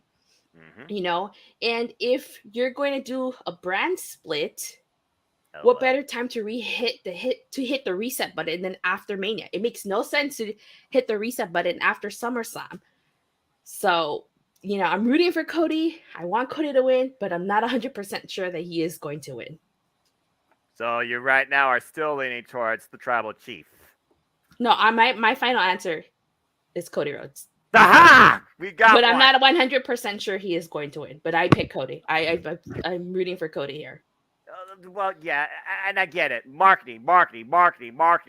Yes, you build a shirt that says 1,000 on it. Guess what? You can do that at Teespring anytime and false advertise it. When was the last time WWE did false advertising? Would you be surprised? Not me. No. Look, the WWE is stale. The Bloodline storyline has been the only lifeblood going. But if you're going to put this much marketing, promo, and power in Cody when it comes to trust and delivery, and the fact that he's been booked on every week, both Raw and SmackDown consistently, then you gotta believe that he's gonna be the company guy. Roman Reigns been going nonstop for 3 daggum years. Okay? He needs a daggum break nonstop. Think about that. Not just Raw and SmackDown, the media appearances, the house shows, everything. He's been literally the face, not just of WWE, of the daggum industry. Let's just put it out there, all right? He's overdue for some time off. He's overdue for a vacation. After what Cody teased about Paul Heyman becoming an advocate, Roman Reigns, you no longer have an Iron Wrestling. You no longer have a tribe. You're just a chief of nothing. Solo Sikoa, you may not be ready, but you might be something. And we saw what happened on Monday Night Raw. Solo Sikoa and Cody Rhodes main evented Raw. Even if Solo lost, that is huge ups for that man. He's going to go places. Jey Uso right now is the most potential as a single star currently out of the Bloodline to have fought with his brother, and then a savage Tribal Chief comes back for revenge against all of them. That's a sub-tangent. With Cody, you literally hit the reset button on the entire company's direction. So for me, even while Dante did say it, I wasn't sure, I do think that Cody Rhodes not only should win, I officially make a note here, I am going with the American Nightmare to be the one to stop the Unstoppable. Because if it doesn't happen at WrestleMania, it doesn't happen at all. Okay, 1,000 days. What's the big PLE after that? Is it as big as WrestleMania? No. So really, does it have the same impact? Does it really matter? You really just span this out for a t-shirt design? Come on now. All right? Pedro Morales had his spot at 1,074. Good for him. Roman Reigns will be unmatched, regardless of the 4-digit figure. All right? He ran his course. Give Cody Rhodes the reins and see what he does with it and try and breathe new life in the WWE. Cody Rhodes wins, in my opinion. All right. Well, that being said, you guys brought a whole lot of ideas, a whole lot of comments, a whole lot of thoughts, some great entertainment and great personalities for it. But that basically concludes the entire card of WrestleMania. Two more major things to talk about WrestleMania. Simple, man. Yeah, well, there you go. Oh, yeah, that's right. Let me go ahead and also talk about this because you think we're done yet? Wait, there's more. And no, I'm not the guy from Family Feud that sells you OxyClean. But good old JM. Jesus Christ. I don't know if I'm telling lies. But good old JM, Jeff, man. Mother effing Beecham, will be on location at SoFi Stadium. So, Jeff, Yes. again, you will acknowledge the tribal chief, but you will also see the story reach its finish with the American Nightmare, Cody. I wish you the absolute best in your experience and the sake of your blood pressure and post-match stress. No kidding, right? God, that's going to be just absolutely Bonkers. Yeah, bonkers is a good word. Yeah, we'll go with that. We'll go with bonkers. But also, lest we forget, Noah. Oh, yeah, that's right. As if I don't have enough pressure on me of how many times I've been talking about this show and still could probably talk about this show. Me and the Renegade, JJ Williams, live play-by-play commentary. The most important Jeff Beecham Multiverse of Media live watch-along event in this little fun, wholesome business family's history. Let's freaking go, JJ! Yes, and I know JJ is in the chat room, or at least he wasn't for a moment. But yeah, I am so honored, proud, whatever you want to call it. Hi, Hey. to present this, and I am just the level of intensity we're going to have here. Arlene, I'm going to unmute you, so if you're echoing, I'll remute you just so you know. Just in case you want to. No, okay, don't unmute you. Okay, cool, good to know. But I am so excited for this, and yes, I agree with JJ. Please, if you liked what you saw here in the last 2 hours, give the Casa a like, give them a subscribe, hit that bell, leave a super chat, leave a super sticker all throughout the week, because my God, do we have a lot of shit going on this week. Right? To say the very least. And it doesn't even start with my appearance on the Greg Cherry Show tomorrow. Nay. It starts with the Renegade reviewing yet another movie starring a WWE Hall of Fame inductee. And no, I'm not talking about Batista. He's not the star of the damn movie. And he's not even in the Hall of Fame yet officially. I'm talking about everybody's favorite former California resident. He lives in Vegas now. But Rob Van Dam, Dave Batista, Ja Rule in Wrong Side of Town. That is Renegades Reviews tomorrow. I believe it's at the usual 3 o'clock start time. If I'm wrong, I'm wrong, because Lord knows that happens every once in a while. Time zones are always a thing. Yes. And of course, the Greg Cherry Show, I'm plugging it because I'm going to be on it. I'm a vain muckerfuther, so I'm going to go ahead and plug it. 7 o'clock Eastern, 4 Pacific. Myself, Greg Cherry, Maddie Laws, and the returning Ella J will be on as well for us, and she's not going to be able to be at WrestleMania this year. She's going to pop in and do one of 1,000 streams that she's doing this week, because much like Noah, she is the hardest working woman in the internet wrestling community. So we appreciate both of their contributions. So we love that. Maybe her should collab at some point. Yes. And then immediately after the Greg Cherry Show at, we'll say 8 o'clock Eastern, 5 Pacific, because we're hoping that happens in Hollywood. But, it's Hollywood. We start on LA time. JJ and I and whoever the hell else wants to be on this ridiculous shenanigans will give the final preview for all the watch-alongs we have coming up this weekend, especially the next day, which is going to be Multiverse United, but we'll get to that momentarily. Of course, I'll be at Not Salmon Mania with all these crazy people, because I'm, all the big superstars that are going to be at Not Salmon Mania and Mass Corbin. Now, there is that. Throwback Thursday is a thing this week, and I will definitely be not mentioning this to The Undertaker on when I see him Saturday. And if you watch Throwback Thursday, you'll see why, because my God, JJ's trying to get us all killed. Anyway, speaking of The Undertaker, Renegades Reviews Friday, which will be the last movie on the Hall of Fame schedule for Renegades Reviews, will be Escape the Undertaker, one of the most fun, interactive Netflix experiences I've had on that platform. It's one of those, choose your own adventure stories, but it's in movie form, and it features The New Day, which definitely features, for my money, 3 future Hall of Famers, as well as The Undertaker, of course, because in the title. I love The New Day. And then from there, watch-alongs are a thing, because we're just gluttons for punishment around these parts. Yes. It starts with Multiverse United, Only the Strong Survive. That's coming up on Thursday night, 7:30 p.m. Pacific. Make sure to fix the graphic because I'm not paying attention to my damn self. But we're going live 30 minutes before the show starts at 8 o'clock because it is out here in the West Coast. I'm glad you mentioned there's no new release on Saturday, JJ, because I had a graphic ready. So I'm glad you said that. Saturday be a little difficult considering what you're doing that day. Well, yeah, we'll get there momentarily too. So Friday is a double feature in the words of Renegades Reviews because we're covering both Supercard of Honor and our thoughts on the 2023 WWE Hall of Fame inductees, including the recently announced Stacy Keibler. Again, congrats to Miss Stacy. Very happy for Stace. Okay, so Saturday's the day that Jeff Meacham will have the busiest day of his 20-year career, and he will likely die. God help So, you.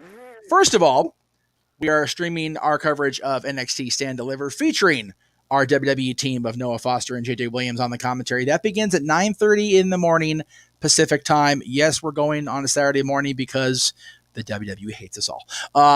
Also, by the way, you mentioned, it was mentioned during the Stepboy Sports Bar, or Dory Lou Sports Bar, excuse me, that the Major League Baseball began.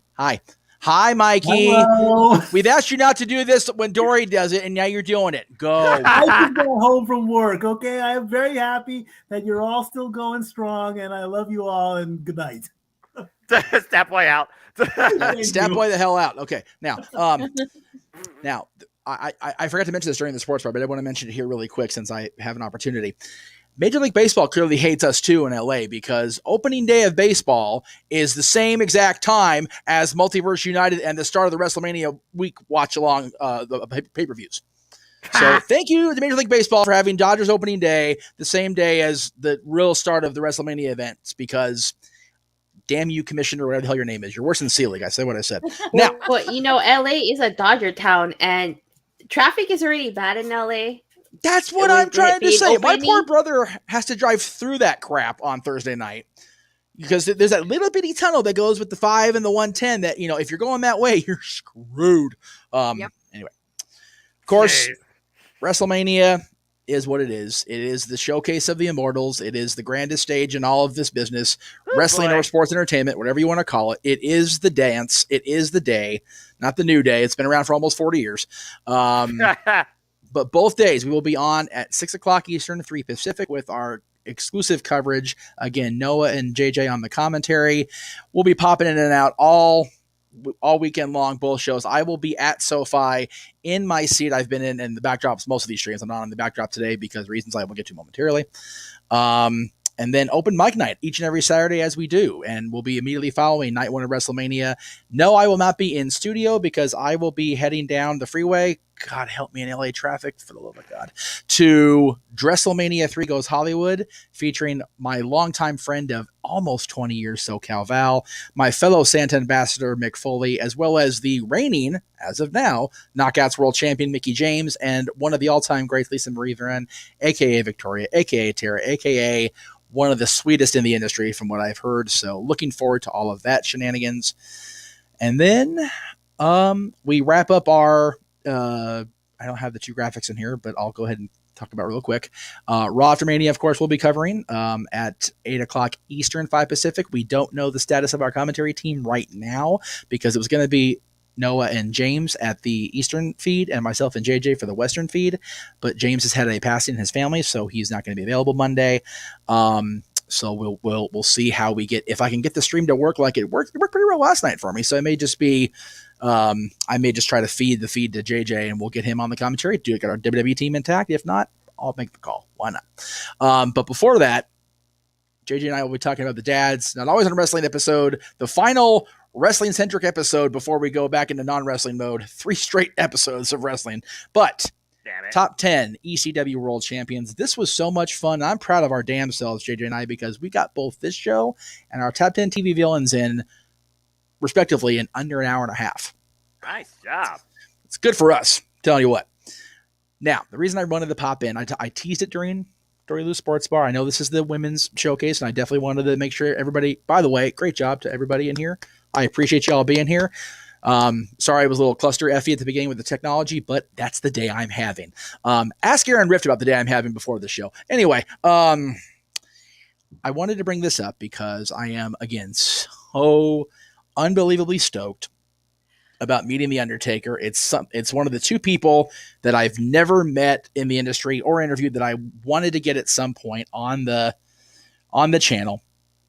And in the process of doing that, I have been authorized to make this purchase.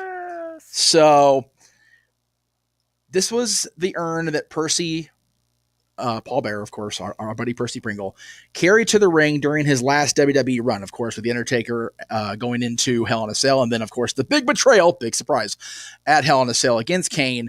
And, of course, the urn that was notoriously used by CM Punk during the memorial for Percy on Raw back in 2013. And it is here. Wow. So this will be part of the photo op. I have a question for you. Yes, Is that through the One Dead Man show, or how did you get that meet and greet? No. I'm hearing about it. No, so this is a meet and greet they added to the convention center in LA. It's part of the Fighterman Sports presentation. It's him, Liv Morgan, Rey Mysterio, Rhea Ripley. There's a bunch of others. They kind of threw it at everybody, not last minute, but pretty close to it. Right now, I know he's not sold out, and I think there's one other not sell out yet. So, okay, I'll check in that because this is the first time I'm hearing about it. Yeah, I haven't been to downtown, so I'm not seeing like the signs or anything. It was a real quiet announcement, like the talent themselves kind of announced. So my brother got an email. I'll check right now. My brother got an email saying about that convention center thing. I didn't get an email from that. He's the one that got me. Yeah, I didn't get one either. My brother said that he got one from, I think, WWE or something like that. Yeah, like a dirty type thing. Yeah, I found out about it because our buddy Kalea, who I went to the Garcia Twins podcast with in Arizona, informed me of what was going on, and I was like, I can't afford this. It's out of my price range. A certain friend from the Great White North, who some of you are aware of, emailed me a couple. I'm getting there. Emailed me a couple weeks ago and said, check your email for a gift, because this last week was my dad's birthday, and Undertaker's his guy. So there was a gift of a one person. We can have two people in the picture pass to meet and greet the Undertaker. So it's limited cattle call. We're going to take a picture, but I thought, you know what? Percy meant so much to us at the Casa and here in the Meacham family. You guys have seen the picture of Dylan being handed, not this one, but a different facsimile of the urn when Percy walked out with Sean Ricker back in the day. So I'm like, I don't have a cool prop. I don't have my Undertaker shirt handy. It's not really clean. I'm going to be going straight to WrestleMania afterwards. I want to actually look decent. So I figured I'd get the next best thing besides an Undertaker shirt or a Percy Pringle suit. And I saw this and I'm like, you know what? It's worth the purchase. And if he happens to grab it and sign it, I'm not going to tell him no. So, and yes, it is part of thank you, JJ, for reminding me. It's part of the WrestleMania Superstore experience they're having all throughout the convention center. There's meet and greets going on. There's going to be a hall in the center specifically designated for WWE stuff. Keep in mind, the Kings are on the road this week. The Lakers are on the road. Lakers aren't even going to the playoffs anyway, so it really doesn't matter if they're playing or not this week. But I found it. But anyway, so yeah, that's what's going on. And I got this in the mail during Dory Lou Sports Bar. And I'm like, okay, I got to show this off. This is too cool for school. So yeah, I'm going to try very hard not to do the CM Punk and throw it, because I will drop it. I'm more of a spaz than Phil Brooks or Paul Heyman. Nor am I going to dress up like Paul Heyman did as Percy, because I got a little more respect for Percy than that. God help me. And yes, Mike, I'm very excited I got it. I'm going to try my best to not mess it up in case I do have to send it back, undamaged. We'll see.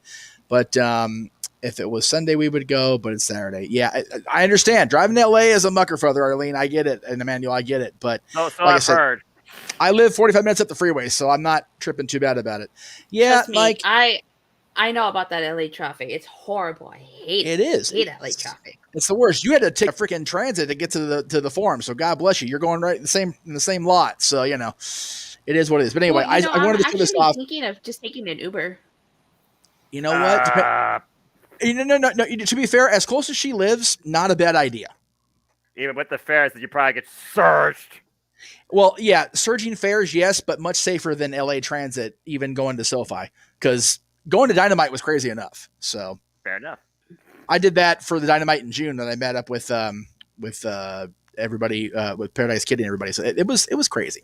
So, but anyway, Noah, this is your hosting gig. I just wanted to show it off when I had the opportunity, and tonight was because I'm not gonna bring it with me tomorrow when I go on the road. That's for damn sure. So, but anyway, thank you all for popping in, Noah. I will leave you as you do, brother. Have fun. All right. Well, thank you for that, Jeff Meacham. And with that being said, thank you everybody for tuning in. I hope everybody had a wonderful time hearing from the ladies of Multiverse as we predicted and discussed WrestleMania and maybe did some creative booking for what could come following it too. We appreciate all of you. Before we conclude, let's go around and yes. Don't forget about Dory's moment of positivity. Exactly. Which is why I was going to first give the floor to Dory Lou to send us out with some positivity too before she plugs some stuff too. Dory, what do you have to share with us as we conclude on a positive note? As we always try to do and spread some positivity out there. I generally do a weekly positive on the sports bar, but we were kind of rushing through a few things to make sure we had time for here. Here we go. Wrestling, and these are from the quotes are actually from unknown people, so bear with me, please. Wrestling is overcoming obstacles. Life is overcoming obstacles, honestly. Right. Every drop of sweat, every black eye, and every mile run reinforce that the will to train sets winners apart. That's for you, Charlotte. And also, just remember, being defeated is only a temporary condition. Giving up is what makes it permanent. So don't give up. You might have to change those dreams, but still chase them. John Cena couldn't put that all on a towel. Well done. Thank you. Thank you. Dory, it's been an absolute pleasure. It's always a joy chatting and engaging with you. I certainly hope this isn't a one-off, especially with all of you. I hope everybody had a wonderful time. I hope you all enjoyed engaging with each other too. But Dory, anything you want to plug about and where can people find you? Well, you can find me on Twitter at Hathaway Lou. I'm also on Facebook, just Dory Lou. You can find me on Instagram under that same one. I post when I can, when I feel like I got something good to share. But definitely hit me up in comments, messages, and if you were there for the sports bar, we're trying to get more sports into the sports bar. Let me know what you want to hear. And that includes for my friend over there in the UK. I'm starting to get some soccer in there, so look for me. Also, Statboy and I will be at Legends and Heroes here in Pigeon Forge, Tennessee in May. We'll be there for the Fan Fest starting at noon with the bell ringing at 7 o'clock for some matches. One of those includes our good buddies, Sam Knight. Please come down and see us. You'll be able to find us in our sports bar shirts, so you'll be easy to identify us if you don't recognize our faces. We'll be glad to see you and meet you and hang out and chit-chat. All right, lovely. And Mike, I feel that definitely the whole fact that Bray's not on this card, it may not be on the card at all, is not lost on anybody when you consider Bray Wyatt and him coming back, the creative direction, that being snubbed. And at first, it might have been Bray versus Brock, but Brock's like, nah. Yeah, it's weird. And whether he's injured or not, it's still weird thinking Bray Wyatt will not be involved at WrestleMania. You figure that this WrestleMania would have been a redemption story. Well, to be continued. Arlene, it's been an absolute pleasure. I hope you and Emmanuel have an incredible time there live at WrestleMania. Anything you want to plug book? Any social media where people can connect and find you? On Facebook, I'm Arlene Dominguez. I think on Instagram, I'm also Arlene Dominguez. On Twitter, I'm on ADM7324. And I think that's all I have. I'll try to take pictures of my signs so you guys can have a hoot about that. Me and my brother are excited for our 3-hour drive to LA on Saturday. And we're going to be there for both nights, so I'm excited. And thank you for having me on. I'm sorry if my audio was making it echoey on your guys' fault. I try to mute when I could. You were perfectly fine. It was wonderful how everything came together. The video, the audio, despite the echoing, and Cece sometimes playing mannequin. Either way, everybody, it worked out perfectly. You all did wonderful. And I think everybody truly appreciated what you all brought forward, too. Wrestling is for all. Wrestling brings everyone together. Again, just say your name one more time just so I could hit myself in the head for how many times it's Datilla. Datilla. I'm going to probably forget that next time I engage with you. But again, it's been a wonderful time. I know that you do, of course, stuff regarding reviews and other stuff regarding entertainment and Impact Wrestling. You definitely made a positive impact tonight, and I hope that you also have a great time in LA. Be safe. Anything you want to plug about, where we can find you? Yeah, you can follow me on Twitter at @Attila_. I try to live tweet for Raw, SmackDown, Dynamite, Rampage, except for Impact. Now I can't watch Impact live anymore, but I still like tweet during Impact when I watch it. So That's fair. Again, it's like I said. You can watch everything. You don't necessarily have to tweet about everything. Again, if I tweeted about everything I watched, I wouldn't be able to turn off my phone. So again, good on you. And again, just have a great time. CC, again, it's the second time you and I ever engaged. This has been an absolute pleasure. You definitely have the same spirit as the Renegade when it comes to intakes and reviews. This definitely could become maybe a standard for you. Avery, you want to plug about though on your behalf, and where can people connect and find you? Actually, you can find me on Instagram. It's CC, then the letter C01, just the way it's spelled right there. And that's pretty much where you can find me. But I did have a great time, wonderful time, and I hope we do this again. So, and nice to see you again, Dory Lou. So there you go. And again, Jeff also will try let attendees know the time, but definitely wants to see as many fan supporters as possible. The JMN Multiverse of Media this weekend. So worst case scenario, find him in section 550 both days. And again, that's if you can find him. It's not where's Warlow. It's just the SoFi Stadium. So good luck. That being said, also good luck to everybody that takes part in their own predictions, opinions, and overall just outtakes and, reactions to everything that happened tonight and everything to come at WrestleMania. And figure once again for tuning in. I hope you all enjoyed. But if people want to know more about me, know this, for I am just a simple man and a lifelong fan of professional wrestling. Damn it! But I digress. Find me on the Twitter, Instagram, and YouTube at Foster1916 for all things wrestling. Shout out, of course, to my entire ACW family on the Twitter. We just started to review and prompt WrestleMania hype as another great friend of mine, follow her at Sienna Chanel. She will also be attending WrestleMania live. If you could find her, good luck. And maybe Datia, you could find her too. But also stay tuned because I'll be doing other simple hype panels with my horsemen are predicting throughout the week for NXT, Ring of Honor, and WrestleMania. You saw everything I'm calling. You saw everything I'm reacting. And yes, I'm also running leagues for all these too. So find me on social media. You already know what I'm going to do. And I'll send you the forums for not just WrestleMania, but NXT, Ring of Honor, and Impact Wrestling too, as this incredible professional wrestling week of madness continues to ensue. But as always, I'd like to conclude, there are no winners, no losers, no betters. Just fans with opinions for this passion we all share. At the end of the day, folks, support one another, respect each other, protect your mentality too, treasure your families, and just enjoy life and enjoy professional wrestling or sports entertainment, however you call it. It's as simple as that. That's just an outlook of me. But at the end of the day, I just do what I love, and that's professional wrestling. Thank you. Again, for those that have been along for the entire ride, we thank y'all once again for tuning in. Please like, subscribe, comment, and tell a friend. Hit the bell. Those video goes live on demand on any of the channels across the multiverse. And again, show my friends some love, the ones that are monetized especially. Give them a sticker, thank you. Give them a super chat. Give them a subscription right back.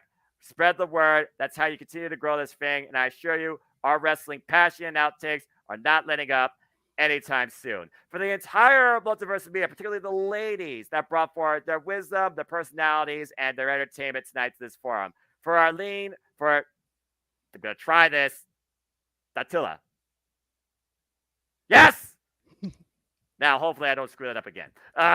For CC, for Dory Lou, for everybody that's a fan of professional wrestling sports entertainment too, of any sort of destination of life. We don't judge here. I hope that you all enjoyed this. And until next time, where any of us or me may see you somewhere along the internet wrestling community, I just got simply one more thing to say. Make a positive impact in life. And Arlene, it's absolutely been a pleasure. Hope to see you again. And on behalf of the ladies of the multiverse, this has been a JMN Multiverse Media production. Have a good night and enjoy WrestleMania!